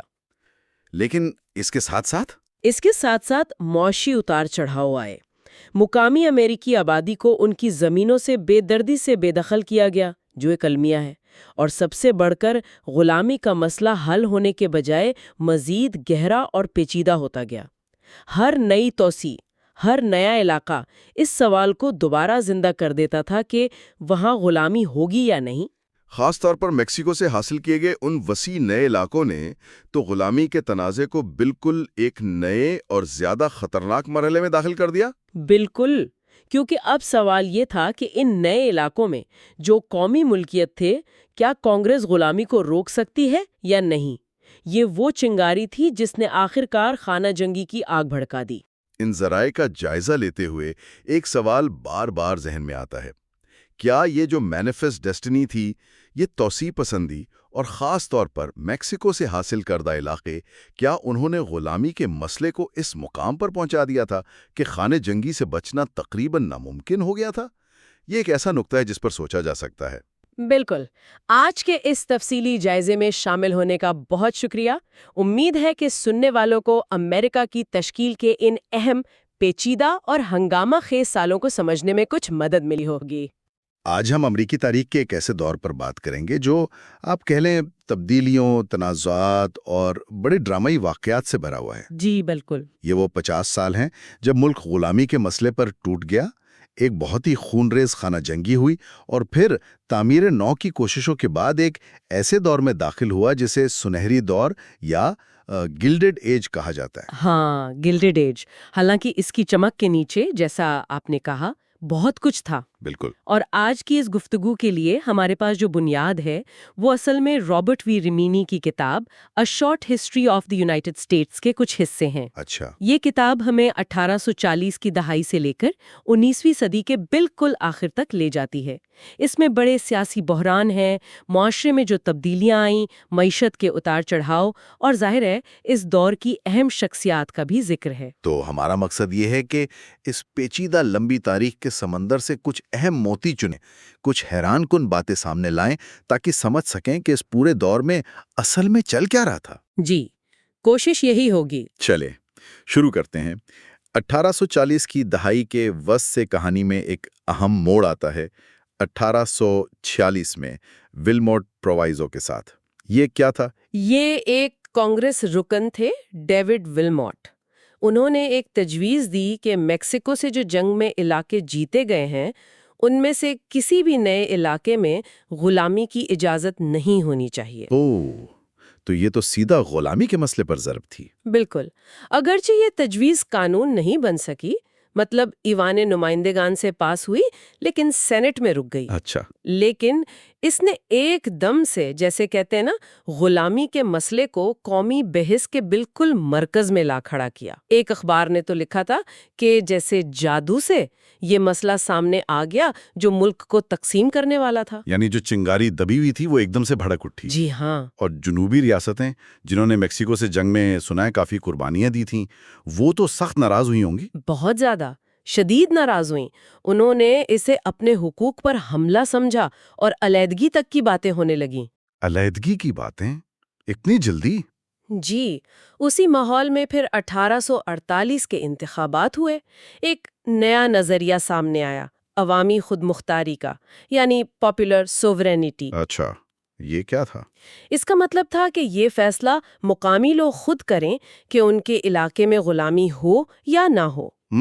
یعنی وفاقی حکومت فیصلہ نہ کرے۔ جی، لیکن خیر وہ انتخابات وک پارٹی کے امیدوار جنرل زیکری ٹیلر نے جیتے۔ ٹھیک ہے، اور پھر ایک ایسی چیز ہوئی جس کا شاید کسی نے اندازہ نہیں لگایا تھا۔ کیلیفورنیا میں سونا مل گیا۔ 1849 گولڈ رش۔ جی ہاں، 49ers۔ یہ ایک بہت بڑا واقعہ تھا۔ ہزاروں کی تعداد میں لوگ، اور ان میں زیادہ تر شمال سے تھے، وہ کیلیفورنیا پہنچ گئے۔ تو آبادی تو ایک دم بہت بڑھ گئی ہوگی وہاں کی۔ اتنی تیزی سے بڑھی کہ انہوں نے فوراً مطالبہ کر دیا کہ کیلیفورنیا کو ایک آزاد ریاست یعنی غلامی کے بغیر یونین میں شامل کیا جائے۔ اوہو، اس مطالبے نے تو کانگریس میں پھر آگ لگا دی ہوگی۔ جنوبی نمائندے تو بالکل تیار نہیں ہوں گے اس کے لیے۔ بالکل نہیں۔ جارجیا کے رابرٹ ٹومز جیسے رہنما تھے، انہوں نے تو کھلے عام دھمکی دی کہ اگر انہیں ان علاقوں سے باہر رکھا گیا تو وہ علیحدگی اختیار کر لیں گے۔ یعنی پھر علیحدگی کی دھمکی؟ جی، ایوان میں بحث اتنی گرم ہوئی کہ کہتے ہیں ہاتھا پائی تک کی نوبت آ گئی۔ باپ رے۔ تو اسی شدید بحران کو ٹالنے کے لیے سینیٹر ہنری کلے، جو پہلے بھی ایسے معاملات سلجھانے میں ماہر سمجھے جاتے تھے، وہ ایک سمجھوتے کی تجویز لے کر آئے۔ یہ تھا مشہور 1850 کا سمجھوتا، کمپرومائز آف 1850۔ اس میں کیا خاص باتیں تھیں؟ اس میں کئی چیزیں شامل تھیں۔ ایک تو کیلیفورنیا کو آزاد ریاست کے طور پر شامل کرنا، ٹھیک ہے۔ دوسرا نیو میکسیکو اور یوٹا کے جو علاقے تھے وہاں عوامی خود مختاری کا اصول لاگو کرنا۔ یعنی وہاں کے لوگ فیصلہ کریں۔ جی، پھر ٹیکسس کا ایک سرحدی تنازع تھا، اسے حل کرنا، اور سب سے متنازع ایک زیادہ سخت مفرور غلاموں کا قانون بنانا، فیوجیٹو سلیو لا۔ اچھا، یہ کیا تھا؟ سخت کیسے تھا یہ؟ اس کا مطلب یہ تھا کہ شمال کے لوگوں کو بھی قانوناً پابند کیا گیا کہ وہ جنوب سے بھاگے ہوئے غلاموں کو پکڑنے میں مدد کریں۔ اگر وہ ایسا نہیں کرتے تو انہیں سزا ہو سکتی تھی۔ تو اس پر تو شمال میں بہت شدید رد عمل آیا ہوگا۔ بہت شدید غصہ پیدا ہوا۔ اور ایک اور چیز، واشنگٹن ڈی سی میں غلاموں کی خرید و فروخت پر پابندی لگا دی گئی، تجارت پر، غلام رکھنے پر نہیں۔ اچھا، تو یہ تو ایک بڑا پیکج تھا۔ کیا یہ آسانی سے منظور ہو گیا؟ نہیں، پہلے یہ اکٹھا یعنی اومنیبس بل کے طور پر پیش ہوا تو ناکام ہو گیا۔ لیکن پھر ایک اور سینیٹر اسٹیفن ڈگلس، انہوں نے بڑی چالاکی سے اسے الگ الگ حصوں میں تقسیم کیا اور ایک ایک کر کے منظور کروا لیا۔ واہ! یہ سمجھوتا مطلب بہت اہم ثابت ہوا۔ اہم کس لحاظ سے؟ اس لحاظ سے کہ اس نے خانہ جنگی کو آپ کہہ لیں کوئی 10 سال پیچھے دھکیل دیا۔ اچھا، 10 سال؟ اور ان 10 سالوں میں کیا ہوا؟ کیا حالات پرسکون ہو گئے؟ کہیں اندر گہری تبدیلیاں آ رہی تھیں۔ مثلاً؟ ایک تو اسی دوران امریکہ میں باہر سے آنے والے تارکین وطن کی تعداد بہت بڑی، خاص طور پر آئرلینڈ سے، وہاں قحط پڑا تھا۔ ہاں، آلو کا قحط۔ جی، اور جرمنی سے، وہاں 1848 میں انقلاب ناکام ہوا تھا تو بہت سے لوگ آئے۔ تو اس سے شہروں پر کیا اثر پڑا؟ شہروں کی آبادی تیزی سے بڑھی، اور اس کے ساتھ ہی کچھ مقامی امریکنیوں میں جو پہلے سے وہاں تھے، ان میں غیر ملکیوں، خاص طور پر کیتھولک عیسائیوں کے خلاف جذبات ابھرے۔ اچھا۔ اسی سے وہ نو نتھنگ جیسی پارٹیاں بھی بنیں جو امیگریشن کے خلاف تھیں۔ اور معیشت کے لحاظ سے شمال اور جنوب میں کیا فرق تھے؟ وہ تو پہلے سے ہوں گے۔ فرق تھے، لیکن وہ اور گہرے ہوتے جا رہے تھے۔ شمال میں آپ دیکھیں فیکٹریاں لگ رہی تھیں، صنعت کاری تیز ہو رہی تھی، ریل روڈ بن رہے تھے، کوئلے اور بھاپ کا استعمال بڑھ رہا تھا، یعنی انڈسٹریلائزیشن۔ جی، جبکہ جنوب جو تھا وہ زیادہ تر زراعت پر ہی انحصار کرتا رہا، خاص کر کپاس پر، اور اس کی پوری معیشت، سارا نظام غلامی پر کھڑا تھا۔ اور کیا یہ سچ ہے کہ جنوب میں زیادہ تر سفید فارم غلام نہیں رکھتے تھے؟ یہ ایک اہم نقطہ ہے، بالکل سچ ہے۔ 1860 کے اعداد و شمار دیکھیں تو جنوب میں زیادہ تر سفید فارم غریب تھے اور ان کے پاس غلام نہیں تھے، صرف تقریباً 1/3 خاندان غلاموں کے مالک تھے۔ صرف 1/3؟ جی، اور ان میں بھی زیادہ تر کے پاس بس 1 یا 2 غلام ہوتے تھے۔ وہ جو ایک تصویر بنی ہوئی ہے نا، بڑے بڑے باغات، پلانٹیشنز کی، جہاں سینکڑوں غلام کام کر رہے ہیں۔ ہاں، فلموں وغیرہ میں دکھاتے ہیں۔ جی، وہ اتنا عام نہیں تھا جتنا سمجھا جاتا ہے، وہ صرف چند امیر ترین خاندانوں تک محدود تھا۔ لیکن غلامی کی حقیقت تو بہرحال بہت تلخ تھی۔ چاہے ایک غلام ہو یا 100؟ بہت زیادہ تلخ۔ غلاموں کو قانونی طور پر انسان نہیں بلکہ جائیداد، پراپرٹی سمجھا جاتا تھا۔ ان کے خاندان توڑے جا سکتے تھے، بچوں کو ماں باپ سے الگ کیا جا سکتا تھا، ان پر تشدد عام تھا۔ طور پر خاندان اور مذہب کو کسی نہ کسی طرح زندہ رکھا، اپنی کمیونٹیز بنائی۔ اسی دوران غلامی کے خلاف آوازیں بھی تو بلند ہو رہی تھی شمال میں۔ جی بالکل، ابولیشنسٹ موومنٹ زور پکڑ رہی تھی۔ ولیم لائیڈ گیریسن تھے، ان کا اخبار تھا دی لبریٹر۔ وہ بہت سخت زبانیں استعمال کرتے تھے۔ لیکن اصل طوفان شاید ایک کتاب نے مچانا۔ آپ انکل ٹامز کیبن کی بات کر رہے ہیں؟ جی ہاں، 1852 میں ہیریٹ بیچر سٹو کی ایک کتاب شائع ہوئی۔ Uncle ٹامز cabin? اس کتاب نے غلامی کی غیر انسانی حقیقت کو اتنے جذباتی اور مؤثر انداز میں پیش کیا کہ اس نے شمال میں لاکھوں لوگوں کی سوچ بدل دی۔ یہ بیسٹ سیلر بن گئی۔ کہا جاتا ہے کہ لنکن نے بھی بعد میں مسز ٹو سے مل کر کہا تھا کہ تو آپ ہیں وہ چھوٹی خاتون جنہوں نے یہ بڑی جنگ شروع کروائی۔ جی، یہ کہاوت مشہور ہے۔ اس کتاب کا اثر بہت گہرا تھا، اور ساتھ ہی وہ انڈر گراؤنڈ ریل روڈ بھی تھی۔ ہاں، وہ کیا تھا؟ کوئی اصلی ریل روڈ تو نہیں تھی؟ نہیں، یہ خفیہ راستوں اور محفوظ گھروں کا ایک نیٹ ورک تھا جس کے ذریعے غلامی کے مخالف لوگ جیسے کہ مشہور ہیریٹ تبمن غلاموں کو جنوب سے بھگا کر شمال یا کینیڈا تک آزادی تک پہنچانے میں مدد کرتے تھے۔ کتنا خطرناک کام ہوگا یہ؟ بہت زیادہ۔ ہیریٹ تبمن خود ایک بھاگی ہوئی غلام تھیں، اور انہوں نے اپنی جان خطرے میں ڈال کر کئی چکر لگائے اور سینکڑوں لوگوں کو آزاد کروایا۔ تو یہ سب چل رہا تھا، یعنی 1850 کا سمجھوتا جو تھا وہ زیادہ دیر نہیں چلا۔ کون سی چیز تھی جس نے اس نازک توازن کو پھر سے بگاڑ دیا؟ وہ تھا 1854 کا کینساس نبراسکا ایکٹ۔ اچھا، یہ پھر اسٹیون ڈگلس لے کر آئے؟ جی، یہ بھی اسٹیون ڈگلس نے ہی پیش کیا تھا۔ اس قانون نے ایک بہت پرانے سمجھوتے 1820 کے مسوری سمجھوتے کو ختم کر دیا۔ مسوری سمجھوتا وہ کیا تھا؟ اس کے تحت ایک خاص عرض بلد کے شمال میں نئے بننے والے علاقوں میں غلامی منع تھی۔ ٹھیک ہے۔ کینساس نبراسکا ایکٹ نے یہ پابندی ہٹا دی اور کہا کہ اب کینساس اور نبراسکا کے نئے علاقوں میں بھی عوامی خود مختاری کا اصول لاگو ہوگا، یعنی وہاں بسنے والے سفید فام مرد ووٹ ڈال کے فیصلہ کریں گے کہ غلامی ہو یا نہیں۔ لیکن یہ علاقے تو مسوری سمجھوتے کی لائن کے شمال میں تھے۔ بالکل، اسی لیے شمال میں شدید غصہ پھیلا۔ ڈگلس کا ایک مقصد شمال میں ایک ٹرانس کانٹیننٹل ریل روڈ کی تعمیر کے لیے راستہ ہموار کرنا بھی تھا، جس کا ٹرمینس ان کے اپنے شہر شکاگو میں ہو۔ اس کا رد عمل کیا ہوا شمال میں؟ شدید غصہ۔ اس قانون کے براہ راست نتیجے میں ایک نئی سیاسی جماعت بنی، ریپبلکن پارٹی۔ اچھا، ریپبلکن پارٹی اس قانون کے رد عمل میں بنی؟ جی ہاں، اس کا بنیادی مقصد ہی غلامی کو مزید نئے علاقوں میں پھیلنے سے روکنا تھا، اور کینساس تو جیسے ایک چھوٹا موٹا میدان جنگ بن گیا۔ کیسے؟ غلامی کے حامی جو زیادہ تر ساتھ والی ریاست مزوری سے آئے اور غلامی کے مخالف جو شمال سے آئے، دونوں طرف کے مسلح لوگ وہاں پہنچ گئے تاکہ ووٹنگ کو اپنے حق میں کر سکیں۔ وہاں شدید لڑائیاں شروع ہو گئیں، اسی لیے اسے خونریز کینساس یا بلیڈنگ کینسس کہا جانے لگا۔ خون ریز کینساس، یہ تشدد صرف کینساس تک محدود نہیں رہا کیا؟ ایسا ہے؟ نہیں، یہ کانگریس کے ایوان تک پہنچ گیا۔ 1856 میں ایک بہت ہی چونکا دینے والا واقعہ ہوا۔ ایک جنوبی نمائندے پریسٹن بروکس نے سینیٹر چارلز سمنر پر، جو میساچوسیٹس سے تھے اور غلامی کے سخت مخالف تھے، ان پر سینٹ کے فلور پر ہی ایک کین عصا سے حملہ کر کے انہیں بری طرح زخمی کر دیا۔ سینٹ کے فلور پر؟ کیوں؟ سمنر نے کینساس پر ایک تقریر کی تھی جس میں انہوں نے جنوبی کیرولائنا اور بروکس کے ایک رشتہ دار سینیٹر اینڈریو بٹلر پر بہت سخت تنقید کی تھی۔ بروکس نے اسے اپنی اور اپنے خاندان کی بے عزتی سمجھا اور بدلہ لیا۔ یہ تو ظاہر کرتا ہے کہ ملک کس حد تک تقسیم اور پرتشدد ہو چکا تھا۔ بالکل، یہ واقعہ ایک علامت بن گیا اس گہری نفرت اور تقسیم کی۔ اور پھر 1857 میں سپریم کورٹ کا وہ مشہور فیصلہ آیا، ڈریڈ اسکاٹ فیصلہ۔ اس نے تو حالات کو مزید بگاڑ دیا ہوگا۔ بہت زیادہ بگاڑ دیا۔ ڈریڈ اسکاٹ ایک غلام تھے جو اپنے مالک کے ساتھ ایک آزاد ریاست میں کچھ عرصہ رہے تھے، اور انہوں نے اس بنیاد پر اپنی آزادی کا مقدمہ کیا۔ سپریم کورٹ نے چیف جسٹس راجر ٹینی کی سربراہی میں نہ صرف اسکاٹ کے خلاف فیصلہ دیا بلکہ اس سے بہت آگے بڑھ کر کچھ باتیں کہیں۔ کیا کہا انہوں نے؟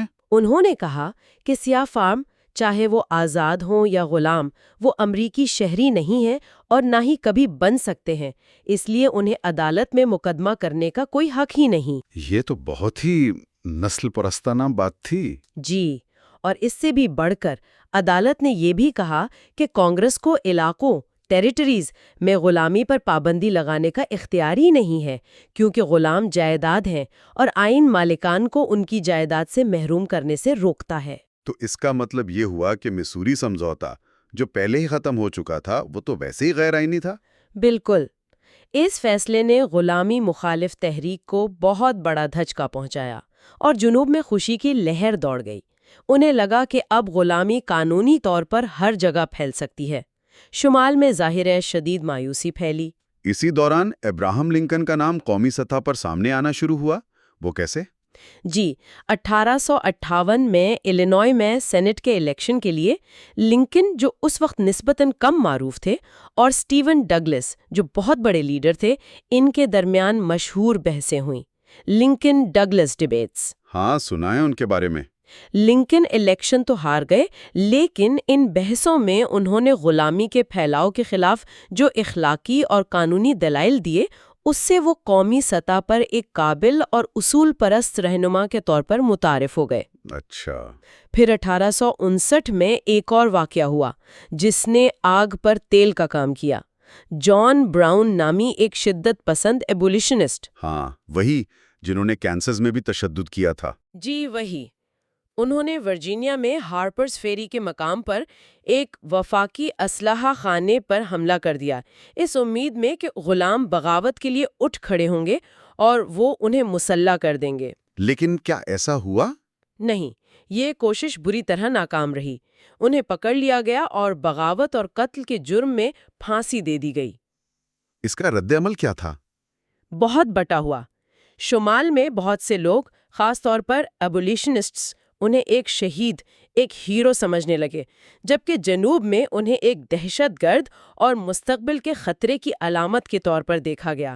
اس واقعے نے جنوب کے خوف کو اور بڑھا دیا۔ ان تمام واقعات کے بعد خون ریز گنساس، ڈریڈ اسکاٹ فیصلہ، لنکن ڈگلس بحثیں، جان براؤن کا حملہ، ان سب کے بعد 1860 کے صدارتی انتخابات آئے۔ ماحول تو بہت ہی کشیدہ ہو چکا تھا۔ بہت زیادہ، اتنا کہ ڈیموکریٹک پارٹی، جو اس وقت ملک کی سب سے بڑی اور واحد قومی پارٹی تھی، وہ غلامی کے سوال پر دو حصوں میں بٹ گئی۔ اچھا، کیسے؟ شمالی ڈیموکریٹس نے اسٹیفن ڈگلس کو نامزد کیا، جو عوامی خود مختاری کے حامی تھے۔ جنوبی ڈیموکریٹس نے جان بریکنرڈج کو نامزد کیا، جو غلامی کے تحفظ اور پھیلاؤ کے حامی تھے۔ تو ڈیموکریٹک ووٹ تقسیم ہو گیا؟ جی، ایک اور پارٹی بھی تھی، کانسٹیٹیوشنل یونین پارٹی، جس نے جان بیل کو نامزد کیا۔ ریپبلکن پارٹی نے ابراہم لنکن کو اپنا امیدوار بنایا، جن کا موقف تھا کہ غلامی جہاں ہے وہاں رہے، لیکن اسے نئے علاقوں میں نہیں پھیلنے دینا چاہیے۔ نتیجہ کیا نکلا؟ لنکن کو پاپولر ووٹ کا صرف 40% ملا، جو کہ اکثریت نہیں تھی، لیکن چونکہ ووٹ باقی 3 امیدواروں میں بری طرح تقسیم ہو گئے تھے، لنکن الیکٹورل کالج میں واضح اکثریت حاصل کر کے صدر منتخب ہو گئے۔ ان کی جیت تقریباً پوری کی پوری شمالی ریاستوں کی وجہ سے تھی۔ اور لنکن کا انتخاب جنوب کے لیے قابل قبول نہیں تھا؟ بالکل نہیں۔ انہیں لگتا تھا کہ لنکن اور ریپبلکن پارٹی غلامی کو ختم کر دیں گے، جو ان کی معیشت اور طرز زندگی کی بنیاد تھی۔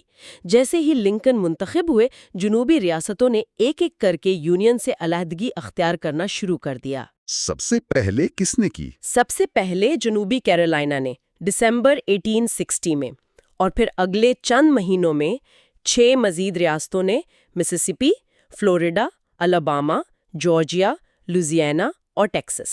انہوں نے مل کر کیا کیا؟ انہوں نے مل کر فیبرری 1861 میں کنفیڈریٹ اسٹیٹس آف امریکہ بنائی اور مسیسپی کے جیفرسن ڈیوس کو اپنا صدر چن لیا۔ لنکن نے اس صورتحال کا سامنا کیسے کیا جب انہوں نے مارچ 1861 میں عہدہ سنبھالا؟ اپنی افتتاحی تقریر میں لنکن نے بہت محتاط رویہ اپنایا۔ انہوں نے کہا کہ یونین اٹوٹ ہے اور وہ علیحدگی کو تسلیم نہیں کریں گے۔ انہوں نے وفاقی املاک کے تحفظ کا عزم ظاہر کیا، لیکن انہوں نے یہ بھی کہا کہ ان کا ریاستوں میں موجود غلامی میں مداخلت کا کوئی ارادہ نہیں۔ انہوں نے جنوب سے اپیل کی کہ وہ صبر سے کام لیں۔ لیکن اپیل کام نہ آئی، جنگ کیسے شروع ہوئی؟ معاملہ فورٹ سمٹر پر آ کر اٹکا۔ یہ جنوبی کیرولائنا کے چارلسٹن ہاربر میں ایک وفاقی قلعہ تھا۔ لنکن نے فیصلہ کیا کہ وہ قلعے میں موجود فوجیوں کو رسد بھیجیں گے، کھانا پینا وغیرہ، نہ کہ ہتھیار۔ لیکن کنفیڈریٹ حکومت نے اسے اشتعال انگیزی سمجھا۔ انہوں نے مطالبہ کیا کہ قلعہ خالی کر دیا جائے، اور جب ایسا نہ ہوا تو 12 اپریل 1861 کو کنفیڈریٹ فوجوں نے فورٹ سمٹر پر گولہ باری شروع کر دی۔ اور اس حملے کے ساتھ ہی امریکی خانہ جنگی سول وار شروع ہو گئی۔ جی ہاں، فورٹ سمٹر پر حملے کے بعد لنکن نے ریاستوں سے رضاکار مانگے تاکہ بغاوت کو کچلا جا سکے۔ اس کے جواب میں مزید 4 ریاستیں ورجینیا، آرکنسا، ٹینیسی اور شمالی کیرولائنا بھی کنفیڈریسی میں شامل ہو گئیں۔ تو 11 ریاستیں کنفیڈریسی میں اور باقی یونین کے ساتھ۔ جنگ خود کیسی رہی؟ کیا یہ مختصر تھی جیسا کہ کچھ لوگ سوچ رہے تھے؟ نہیں، بالکل نہیں۔ یہ 4 سال تک جاری رہی، 1861 سے 1865 تک، اور یہ امریکی تاریخ کی سب سے خون ریز جنگ ثابت ہوئی۔ لاکھوں لوگ مارے گئے یا زخمی ہوئے۔ شروع میں کس کا پلہ بھاری رہا؟ شروع میں خاص طور پر مشرقی محاذ پر کنفیڈریسی کو کچھ کامیابیاں ملی۔ ان کے پاس جنرل رابرٹ ای لی جیسے بہت قابل کمانڈر تھے۔ یونین کو پہلی بڑی جنگ بل رن یا مناسس کی جنگ میں شکست ہوئی، لیکن جنگ کا پاسا پلٹا۔ جی، سپٹمبر 1862 میں اینٹیٹم کی جنگ ایک اہم موڑ ثابت ہوئی۔ یہ جنگ میری لینڈ میں لڑی گئی اور ایک ہی دن میں ہزاروں فوجی مارے گئے۔ اگرچہ یہ کوئی فیصلہ کن فتح نہیں تھی یونین کے لیے، لیکن اس نے جنرل لی کے شمال پر حملے کی پہلی کوشش کو روک دیا اور انہیں پیچھے ہٹنے پر مجبور کیا۔ اور اس نے لنکن کو ایک موقع فراہم کیا۔ بالکل، لنکن ایک عرصے سے آزادی کے اعلان ایمانسیپیشن پروکلیمیشن کا منصوبہ بنا رہے تھے، لیکن وہ کسی فوجی کامیابی کا انتظار کر رہے تھے تاکہ یہ کمزوری کی علامت نہ لگے۔ تو اینٹیٹم کے بعد انہوں نے یہ اعلان جاری کیا۔ جی، اینٹیٹم کے فوراً بعد لنکن نے ابتدائی اعلان جاری کیا، جس میں دھمکی دی گئی کہ اگر باغی ریاستیں 1 جنوری 1863 تک یونین میں واپس نہ آئیں تو ان کے تمام غلام آزاد سمجھے جائیں گے۔ اور جب وہ واپس نہیں آئے تو 1 جنوری 1863 کو لنکن نے حتمی اعلان جاری کر دیا۔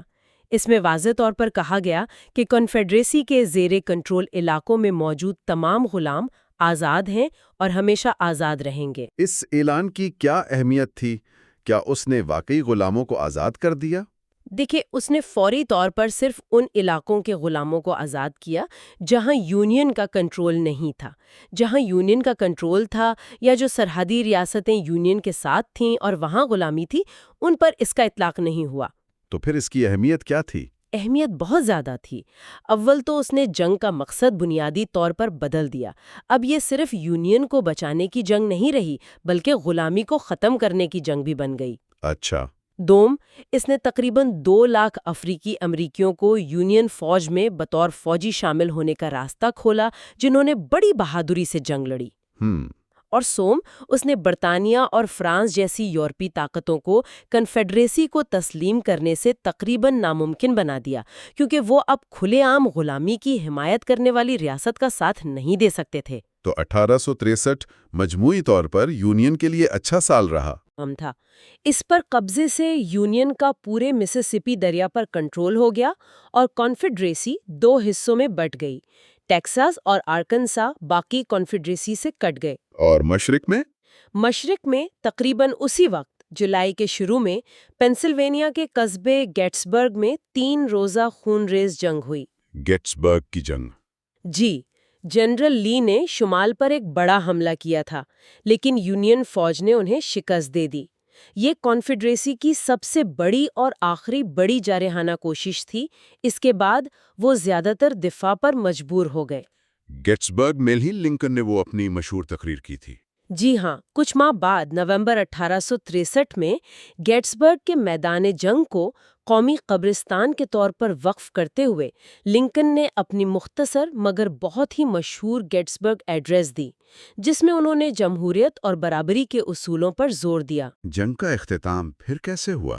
1864 میں لنکن نے جنرل گرانٹ کو، جو مغرب میں بہت کامیاب رہے تھے، تمام یونین افواج کا کمانڈر بنا دیا۔ گرانٹ نے ورجینیا میں جنرل لی کی فوج پر مسلسل دباؤ ڈالنے کی حکمت عملی اپنائی، جسے جنگ فرسودگی وار آف ایٹریشن کہتے ہیں، اگرچہ اس میں بھاری جانی نقصان ہوا۔ اور جنرل شرمن؟ اسی دوران مغرب میں جنرل ولیم ٹی شرمن نے اٹلانٹا پر قبضہ کیا، جو جنوب کا ایک اہم شہر تھا، اور پھر وہاں سے جارجیا کے ساحل تک اپنا مشہور اور تباہ کن سمندر تک مارچ ٹو دی سی شروع کیا۔ اس مارچ کا مقصد کیا تھا؟ اس کا مقصد صرف فوجی نہیں تھا، بلکہ جنوب کے جنگ لڑنے کی صلاحیت اور عوام کے حوصلے کو توڑنا تھا۔ انہوں نے راستے میں آنے والی ہر چیز کو تباہ کیا جو جنگی کوشش میں مدد دے سکتی تھی، ریل کی پٹریاں، کھیت، گودام۔ یہ تو بہت سخت حکمت عملی تھی۔ جی، اسی دوران کانگریس نے 13ویں ترمیم 13th امینڈمنٹ منظور کرنے کا عمل شروع کیا، جو پورے ملک میں غلامی کو ہمیشہ کے لیے قانونی طور پر ختم کر دے گی۔ اور آخرکار جنگ ختم ہوئی؟ جی، اپریل 1865 میں گرانٹ کی فوج نے لی کی فوج کو ورجینیا میں گھیر لیا۔ 9 اپریل 1865 کو جنرل لی نے اپومیٹکس کورٹ ہاؤس نامی جگہ پر جنرل گرانٹ کے سامنے ہتھیار ڈال دیے۔ خانہ جنگی ختم ہوئی۔ یونین بچ گئی، غلامی ختم ہو گئی، لیکن فتح کے فوراً بعد ایک بہت بڑا سانحہ پیش آیا۔ جی، جنگ کے خاتمے اور فتح کی خوشیوں کے صرف 5 دن بعد 14 اپریل 1865 کو گڈ فرائیڈے کی رات صدر لنکن جب واشنگٹن کے فورڈز تھیٹر میں ایک ڈرامہ دیکھ رہے تھے تو جان وِلکس بوتھ نامی ایک اداکار اور کنفیڈریسی کے ہمدرد نے انہیں گولی مار کر ہلاک کر دیا۔ لنکن کی موت عین اس وقت جب ملک کو ان کی سب سے زیادہ ضرورت تھی، دوبارہ جڑنے کے لیے۔ بالکل، ان کی موت سے تعمیر نو کا جو مشکل کام آگے تھا وہ اور بھی پیچیدہ ہو گیا۔ تو لنکن کی موت کے بعد ملک کو دوبارہ جوڑنے کا یہ کام، جسے تعمیر نو یا ریکنسٹرکشن کہتے ہیں، یہ کیسے آگے بڑھا؟ یہ بہت ہی مشکل، متنازع اور آخر میں آپ کہہ سکتے ہیں نامکمل دور ثابت ہوا۔ لنکن کے نائب صدر اینڈریو جانسن صدر بن گئے۔ وہ کہاں سے تھے؟ وہ ٹینیسی سے تھے، ایک جنوبی ریاست سے، لیکن وہ جنگ کے دوران یونین کے وفادار رہے تھے۔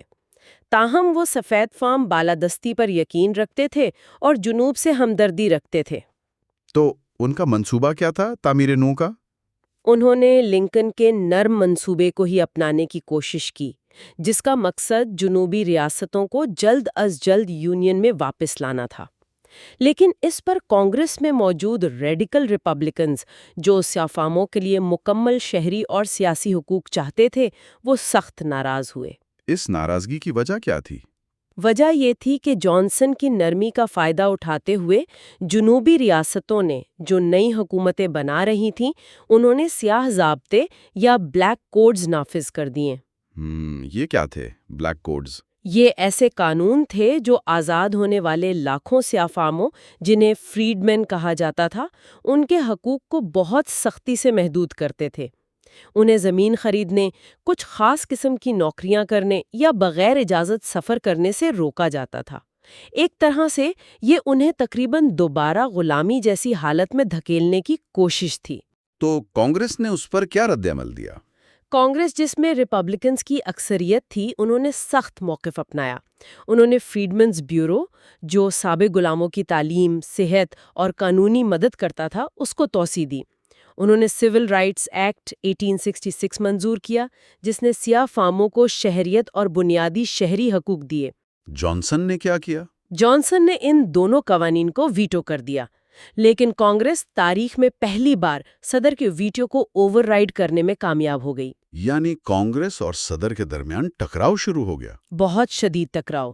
اسی دوران کانگریس نے 14ویں ترمیم 14th امینڈمنٹ بھی منظور کر کے ریاستوں کو توثیق کے لیے بھیجی۔ 14ویں ترمیم یہ کیوں اہم تھی؟ یہ امریکی آئین کی شاید سب سے اہم ترامین میں سے ایک ہے۔ اس نے پہلی بار شہریت کی واضح تعریف کی کہ امریکہ میں پیدا ہونے والے یا قانونی طور پر شہری بننے والے تمام افراد نسل سے قطع نظر شہری ہیں۔ اچھا، اور اس نے ریاستوں کو پابند کیا کہ وہ تمام شہریوں کو قانون کا مساوی تحفظ، equal protection of the laws اور قانونی عمل، ڈیو پروسیس آف لا کے بغیر زندگی، آزادی یا جائیداد سے محروم نہیں کریں گی۔ یہ آج بھی امریکہ میں شہری حقوق کے مقدمات کی بنیاد ہے۔ تو جانسن اور کانگریس کے درمیان ٹکراؤ بڑھتا ہی گیا۔ اتنا کہ 1866 کے وسط مدتی انتخابات میں ریڈیکل ریپبلکنز نے کانگریس میں 2/3 سے زیادہ اکثریت حاصل کر لی۔ اب وہ جانسن کی مخالفت کے باوجود اپنی پالیسیاں نافذ کر سکتے تھے۔ انہوں نے کیا کیا؟ 1867 میں انہوں نے ملٹری ریکنسٹرکشن ایکٹس منظور کیے۔ ان کے تحت جنوب کو سوائے ٹینیسی کے 5 فوجی اضلاع میں تقسیم کر دیا گیا اور فوجی نگرانی میں دے دیا گیا۔ فوجی نگرانی؟ جی، اور ریاستوں کی یونین میں واپسی کے لیے نئی سخت شرائط عائد کی گئیں۔ انہیں نئے آئین بنانے تھے جن میں سیاہ فام مردوں کو ووٹ کا حق دینا شامل تھا، اور انہیں 14ویں ترمیم کی توثیق کرنی تھی۔ یہ تو بہت بڑی تبدیلی تھی۔ جی، اسے ریڈیکل ریکنسٹرکشن یا کانگریشنل ریکنسٹرکشن کہتے ہیں۔ کانگریس نے جانسن کے اختیارات کم کرنے کے لیے ٹینیور آف آفس ایکٹ بھی منظور کیا، جس کے تحت وہ کابینہ کے ارکان کو سینٹ کی منظوری کے بغیر نہیں ہٹا سکتے تھے۔ اور جانسن نے اسے مانا؟ نہیں، جب جانسن نے اس قانون کی خلاف ورزی کرتے ہوئے اپنے سیکریٹری آف وار ایڈون سٹینٹن کو برطرف کیا تو ایوان نمائندگان نے ان کا مواخذہ امپیچمنٹ کر دیا۔ مواخذہ؟ تو کیا انہیں ہٹا دیا گیا؟ نہیں، ایوان نے تو مواخذہ کر دیا، لیکن سینٹ میں مقدمہ چلا اور وہ وہاں صرف 1 ووٹ کے فرق سے بری ہو گئے، لیکن ان کی سیاسی طاقت تقریباً ختم ہو چکی تھی۔ تو کیا اس ریڈیکل ریکنسٹرکشن سے تعمیر نو کامیاب رہی؟ کیا سیاہ فاموں کو واقعی برابر کے حقوق مل گئے؟ شروع میں کچھ اہم کامیابیاں ضرور ملیں۔ 15ویں ترمیم 15th امینڈمنٹ 1870 میں منظور ہوئی، جس نے نسل، رنگ یا سابقہ غلامی کی بنیاد پر کسی شہری کو ووٹ کے حق سے محروم کرنے سے منع کیا۔ اگرچہ یہ خواتین یا دیگر پابندیوں جیسے کہ پڑھے لکھے ہونے یا ٹیکس دینے کی شرط کو نہیں روکتی تھیں۔ اور سیاسی نمائندگی؟ جی، اس دوران پہلی بار افریقی امریکی کانگریس سینٹ اور ایوان نمائندگان دونوں میں اور جنوبی ریاستوں کی اسمبلیوں اور مقامی حکومتوں میں منتخب ہوئے۔ یہ ایک انقلابی تبدیلی تھی۔ انہوں نے اسکول قائم کیے، انفراسٹرکچر بہتر کیا اور زیادہ منصفانہ قانون بنانے کی کوشش کی۔ لیکن یہ پیش رفت، جیسا آپ نے کہا، عارضی ثابت ہوئی۔ کیوں؟ کیا ہوا یہ کہ جنوب میں سفید فاموں کی اکثریت، خاص طور پر سابق کانفیڈریٹس اور ڈیموکریٹس، نے اس تبدیلی کو قبول نہیں کیا۔ انہوں نے اسے غیر ملکی اور کرپٹ حکومت قرار دیا اور سفید فام بالادستی کو دوبارہ قائم کرنے کے لیے شدید مزاحمت شروع کی۔ مزاحمت کس شکل میں تھی؟ ایک تو سیاسی تھی، لیکن زیادہ خوفناک وہ تشدد تھا جو کو کلکس کلین کے جیسی خفیہ سفید فام بالادستی پسند تنظیموں نے شروع کیا۔ کے؟ جی، یہ لوگ راتوں کو نقاب پہن کر نکلتے تھے اور سیاہ فام ووٹروں، رہنماؤں اور ان کی حمایت کرنے والے سفید فام ریپبلکنز کو ڈراتے، دھمکاتے، مارتے پیٹتے اور قتل تک کر دیتے تھے تاکہ انہیں ووٹ ڈالنے اور اپنے حقوق استعمال کرنے سے روکا جا سکے۔ وفاقی حکومت نے اس کے خلاف کچھ کیا؟ ہاں، صدر گرانٹ، جو 1868 میں منتخب ہوئے تھے، کے دور میں کانگریس نے انفورسمنٹ ایکٹس منظور کیے تاکہ کے اور ایسی دوسری تنظیموں کے خلاف کارروائی کی جا سکے۔ کچھ کامیابی بھی ہوئی، کے کو وقتی طور پر کمزور کیا گیا۔ لیکن یہ کافی نہیں تھا؟ نہیں، کیونکہ آہستہ آہستہ شمال کا جو عزم تھا تعمیر نو کو جاری رکھنے کا، وہ کمزور پڑتا گیا۔ لوگ جنگ سے تھک چکے تھے، معاشی مسائل سامنے آ رہے تھے، کرپشن کے سکینڈلز نے ریپبلکن حکومت کو بدنام کیا، اور بہت سے شمالی سفید فام بھی نسل پرستانہ خیالات رکھتے تھے اور سیاہ فاموں کی برابری کے لیے مزید قربانیاں دینے کو تیار نہیں تھے۔ تو اس کا اختتام کیسے ہوا؟ اس کا باقاعدہ اختتام 1877 کے متنازع صدارتی انتخابات کے بعد ہوا۔ الیکشن میں ووٹوں کی گنتی پر شدید تنازع کھڑا ہو گیا۔ خاص طور پر 3 جنوبی ریاستوں میں۔ آخر کار ایک سمجھوتا ہوا جسے کمپرومائز آف 1877 کہتے ہیں۔ اس کے تحت ریپبلکن امیدوار ردرفورڈ بی ہیز کو صدر تو مان لیا گیا، لیکن اس کے بدلے میں انہوں نے وعدہ کیا کہ وہ جنوب میں باقی ماندہ وفاقی فوجیں واپس بلا لیں گے۔ فوجیں ہٹانے کا کیا مطلب ہوا؟ اس کا مطلب تھا کہ جنوب میں جو ریپبلکن حکومتیں تھیں جنہیں ان فوجیوں کی مدد حاصل تھی وہ گر گئیں۔ سفید فارم ڈیموکریٹس نے، جنہیں ریڈیمرز کہا جاتا تھا، انہوں نے اقتدار پر مکمل قبضہ کر لیا۔ تعمیر نو کا دور مؤثر طریقے سے ختم ہو گیا۔ اور اس کے بعد جنوب میں سیاہ فاموں کے ساتھ کیا ہوا؟ اس کے بعد جنوب میں جم کرو قوانین کا ایک طویل تاریک دور شروع ہوا۔ یہ ایسے قوانین تھے جنہوں نے ہر جگہ نسلی علیحدگی نافذ کر دی، اسکولوں میں، ٹرانسپورٹ میں، عوامی مقامات پر، اور ساتھ ہی مختلف ہتھ کنڈوں جیسے کہ پول ٹیکس، لٹریسی ٹیسٹ اور دھاندلی کے ذریعے سیاہ فام مردوں کو ووٹ کے حق سے عملی طور پر محروم کر دیا گیا۔ یعنی جو حقوق ملے تھے وہ واپس چھین لیے گئے؟ بڑے حد تک جی ہاں۔ تعمیر نو کا وعدہ پورا نہیں ہوا۔ اب یہ تھا کہ یہ دور بظاہر تو بڑی ترقی، صنعتی انقلاب، ریل روڈز کے پورے ملک میں پھیلنے، اور جان ڈی راکفیلر تیل، اینڈریو کارنیگی اسٹیل جیسے صنعت کاروں کی بڑی بڑی کمپنیوں جنہیں ٹرسٹس کہا جاتا تھا، ان کے عروج کا تھا۔ امریکہ ایک بڑی معاشی طاقت بن رہا تھا۔ لیکن اس چمک دمک کے نیچے کیا تھا؟ اس کے نیچے بہت کچھ تھا۔ ایک تو بڑے پیمانے پر سیاسی بدعنوانی تھی، رشوت ستانی عام تھی۔ کس قسم کی بدعنوانی؟ ہر سطح پر۔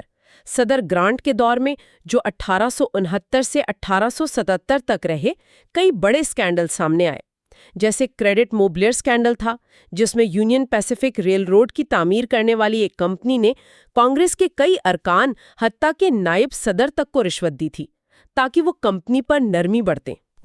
پھر ایک وسکی رنگ اسکینڈل تھا، جس میں شراب بنانے والوں اور سرکاری افسروں نے مل کر لاکھوں ڈالر کا ٹیکس چوری کیا۔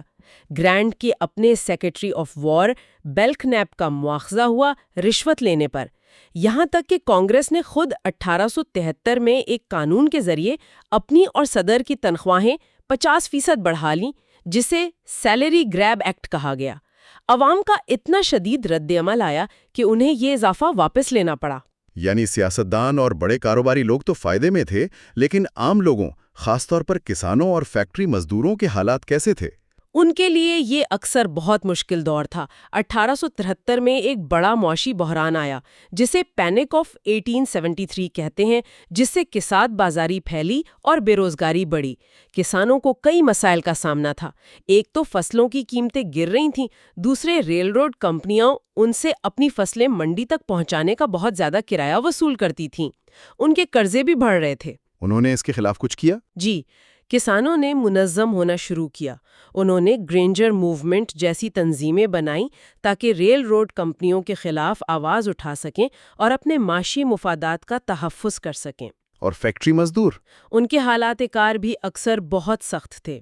لمبے اوقات کار، کم تنخواہیں، خطرناک ماحول۔ لیبر یونینیں بن رہی تھیں، لیکن انہیں مالکان اور حکومت کی طرف سے سخت مخالفت کا سامنا تھا۔ ہڑتالیں ہوتی تھیں جنہیں اکثر سختی سے کچل دیا جاتا تھا۔ کیا اس بدعنوانی اور ان مشکلات کے خلاف کوئی اصلاحات یا ریفارمز کی کوششیں بھی ہوئیں؟ ہاں، کچھ کوششیں ضرور ہوئیں۔ ایک بڑا مطالبہ سول سروس اصلاحات کا تھا۔ اس وقت سرکاری نوکریاں میرٹ پر نہیں بلکہ سیاسی تعلقات، پیٹرونیج سسٹم یا سپوائل سسٹم کی بنیاد پر ملتی تھیں۔ اچھا۔ اس نظام کو بدعنوانی کی جڑ سمجھا جاتا تھا۔ 1881 میں جب صدر جیمز گارفیلڈ کو ایک ایسے شخص نے قتل کر دیا جو نوکری نہ ملنے پر ناراض تھا، تو اس کے بعد اصلاحات کا دباؤ بڑھا۔ تو کیا کوئی قانون بنا؟ جی، 1883 میں پینڈلٹن ایکٹ منظور ہوا، جس نے پہلی بار وفاقی ملازمتوں کا ایک حصہ میرٹ سسٹم کے تحت لایا، یعنی مقابلے کے امتحان کی بنیاد پر۔ یہ ایک اہم قدم تھا۔ اور بڑی کمپنیوں یعنی ٹرسٹس کو کنٹرول کرنے کے لیے کچھ ہوا؟ ہاں، عوام کا دباؤ تھا کہ ان بڑی اجارہ داریوں کو کنٹرول کیا جائے جو مقابلہ ختم کر رہی تھیں اور قیمتیں بڑھا رہی تھیں۔ اس کے جواب میں 1887 میں انٹر اسٹیٹ کامرس ایکٹ منظور ہوا تاکہ ریل روڈز کو ریگولیٹ کیا جا سکے، خاص طور پر ان کے کرایوں کو۔ کیا یہ مؤثر تھا؟ شروع میں یہ زیادہ مؤثر ثابت نہیں ہوا کیونکہ اس کو نافذ کرنے والے ادارے ICC کے پاس اختیارات کم تھے اور عدالتیں بھی اکثر کمپنیوں کے حق میں فیصلے دیتی تھیں۔ اور پھر شرمن اینٹی ٹرسٹ ایکٹ؟ جی 1890 میں شرمن اینٹی ٹرسٹ ایکٹ منظور کیا گیا۔ یہ پہلا وفاقی قانون تھا جو کاروباروں کے درمیان ایسے معاہدے یا سازشوں کو غیر قانونی قرار دیتا تھا جو تجارت کو محدود کرتے ہوں، یعنی اجارہ داری قائم کرتے ہوں۔ کیا اس سے اجارہ داریاں ختم ہو گئیں؟ نہیں، یہ قانون بھی شروع میں بہت کمزور ثابت ہوا۔ اس کی زبان مبہم تھی اور اسے بھی عدالتوں نے اکثر یونینز کے خلاف استعمال کیا، نہ کہ بڑی کمپنیوں کے خلاف۔ لیکن یہ مستقبل کی اینٹی ٹرسٹ قانون سازی کی بنیاد بنا۔ تو کسانوں اور مزدوروں کی جو تحریکیں تھیں ان کا کیا بنا گرینجر موومنٹ کے بعد؟ 1890 کی دہائی میں کسانوں کی مشکلات اور بڑھیں، خاص طور پر 1893 میں ایک اور شدید معاشی بحران آیا، پینک آف 1893۔ اسی دوران کسانوں، مزدوروں اور اصلاحات کے حامیوں نے مل کر ایک نئی اور زیادہ ریڈیکل سیاسی پارٹی بنائی، پاپولسٹ پارٹی یا پیپلز پارٹی۔ پاپولسٹ پارٹی، ان کے مطالبات کیا تھے؟ ان کا پلیٹ فارم کافی بڑا تھا۔ وہ چاہتے تھے کہ حکومت چاندی کی بھی کرنسی کے طور پر مفت کوئنیج کرے، جس سے پیسے کی سپلائی بڑھتی اور قرضے سستے ہوتے۔ ریل روڈز، ٹیلی گراف اور ٹیلی فون لائنوں کو حکومتی ملکیت میں لیا جائے، بتدریج انکم ٹیکس نافذ کیا جائے اور سینیٹرز کا براہ راست انتخاب ہو۔ یہ تو کافی ریڈیکل مطالبات تھے۔ جی، اس وقت کے لحاظ سے یہ بہت ریڈیکل تھے۔ اسی دوران ملک میں بڑی اور پرتشدد ہڑتالیں بھی ہوئیں، جیسے 1892 میں پٹسبرگ کے قریب ہومسٹیڈ سٹیل مل کی ہڑتال اور 1894 میں شکاگو میں پلمن ریل روڈ کار کمپنی کی ہڑتال۔ ان دونوں کو حکومت نے فوج بھیج کر سختی سے کچل دیا۔ تو لگتا ہے کہ 1890s کی دہائی میں ملک پھر ایک بڑے سماجی اور معاشی ٹکراؤ کی طرف بڑھ رہا تھا۔ ایسا ہی تھا، اور یہ ٹکراؤ 1896 کے صدارتی انتخابات میں کھل کر سامنے آیا۔ یہ الیکشن امریکی تاریخ کے اہم ترین انتخابات میں سے ایک سمجھا جاتا ہے۔ کیوں، کیا خاص تھا اس میں؟ یہ الیکشن ایک طرح سے معیارات کی جنگ بن گئی، یعنی کرنسی کی بنیاد کیا ہونی چاہیے، صرف سونا یا سونا اور چاندی دونوں؟ یہ سوال اس وقت کے معاشی مسائل کا مرکز بن گیا تھا۔ کون کس کی حمایت کر رہا تھا؟ ریپبلکن پارٹی نے ولیم مککنلے کو نامزد کیا، جو اوہایو کے گورنر تھے اور سونے کے معیار یعنی گولڈ سٹینڈرڈ کے پکے حامی تھے۔ انہیں مشرقی ریاستوں، بینکوں اور بڑے کاروباری اداروں کی مکمل حمایت حاصل تھی۔ اور دوسری طرف برائن چاندی کی مفت کوئنیج، فری سلور کے چیمپئن بن گئے۔ انہوں نے ڈیموکریٹک کنونشن میں اپنی مشہور کراس آف گولڈ تقریر کی، جس میں انہوں نے کہا کہ تم انسانیت کو سونے کے صلیب پر سولی نہیں چڑھا سکتے۔ انہوں نے کسانوں اور مزدوروں کی حمایت حاصل کرنے کی کوشش کی۔ پاپولسٹ پارٹی نے بھی برائن کی حمایت کی۔ تو یہ ایک طرح سے زراعت بمقابلہ صنعت، مغرب اور جنوب بمقابلہ مشرق کا مقابلہ بن گیا۔ بالکل۔ برائن نے پورے ملک میں طوفانی دورے کیے، لیکن مکنلی نے زیادہ تر اپنے گھر سے مہم چلائی اور انہیں کاروباری طبقے کی طرف سے بے پناہ مالی وسائل حاصل تھے۔ نتیجہ کیا نکلا؟ مکنلے الیکشن جیت گئے۔ انہیں صنعتی علاقوں اور شہروں میں بھاری اکثریت ملی۔ اس الیکشن کے ساتھ ہی پاپولسٹ تحریک کا زور بڑی حد تک ٹوٹ گیا، حالانکہ ان کے بہت سے مطالبات جیسے انکم ٹیکس اور سینیٹرز کا براہ راست انتخاب بعد میں آنے والے پروگریسو دور میں پورے ہوئے۔ تو آج ہم نے امریکی تاریخ کے تقریباً 50 سال کا ایک بہت ہی ہنگامہ خیز سفر کیا، ولموٹ پرووائزو سے لے کر 1896 کے انتخابات تک۔ ایک ایسا دور جس میں ملک ٹوٹا، پھر جڑا اور اس عمل میں بہت بدل گیا۔ خانہ جنگی نے یونین کو تو بچا لیا اور غلامی ختم کر دی۔ ہاں، لیکن تعمیر نو، ریکنسٹرکشن ادھوری رہ گئی۔ افریقی امریکیوں کو برابری کے شہری اور سیاسی حقوق دینے کا جو وعدہ تھا وہ وفا نہ ہو سکا، اور جنوب میں نسلی امتیاز کی ایک نئی قانونی شکل سامنے آ گئی جو اگلی صدی تک جاری رہی۔ اور دوسری طرف وہ سنہری دور یا گلڈڈ ایج، اس نے امریکہ کو ایک زبردست صنعتی دیو تو بنا دیا، ایک عالمی طاقت بننے کی راہ پر ڈال دیا۔ بالکل، لیکن اس کی قیمت بھی تھی۔ شدید معاشی ناہمواری، بڑے شہروں میں غربت، سیاسی گراوٹ اور بدعنوانی، اور کسانوں اور مزدوروں کی طرف سے سماجی بے چینی اور احتجاج، یہ سب بھی اس دور کی حقیقت تھی۔ بالکل، یہ دور واقعی اپنے پیچھے بہت سے سبق اور سوالات چھوڑ گیا ہے۔ شاید ایک سوچنے کی بات یہ ہو سکتی ہے کہ اس دور میں جو سمجھوتے کیے گئے، جیسے 1850 کا یا 1877 کا سمجھوتا، جو لڑائیاں لڑی گئی خانہ جنگی جیسی، اور جو اصلاحات ادھوری رہ گئیں جیسے تعمیر نو یا اینٹی ٹرسٹ قانون، انہوں نے آنے والی 20ویں صدی کے امریکہ کے لیے کس طرح کے سماجی، معاشی اور سیاسی مسائل کی بنیاد رکھی؟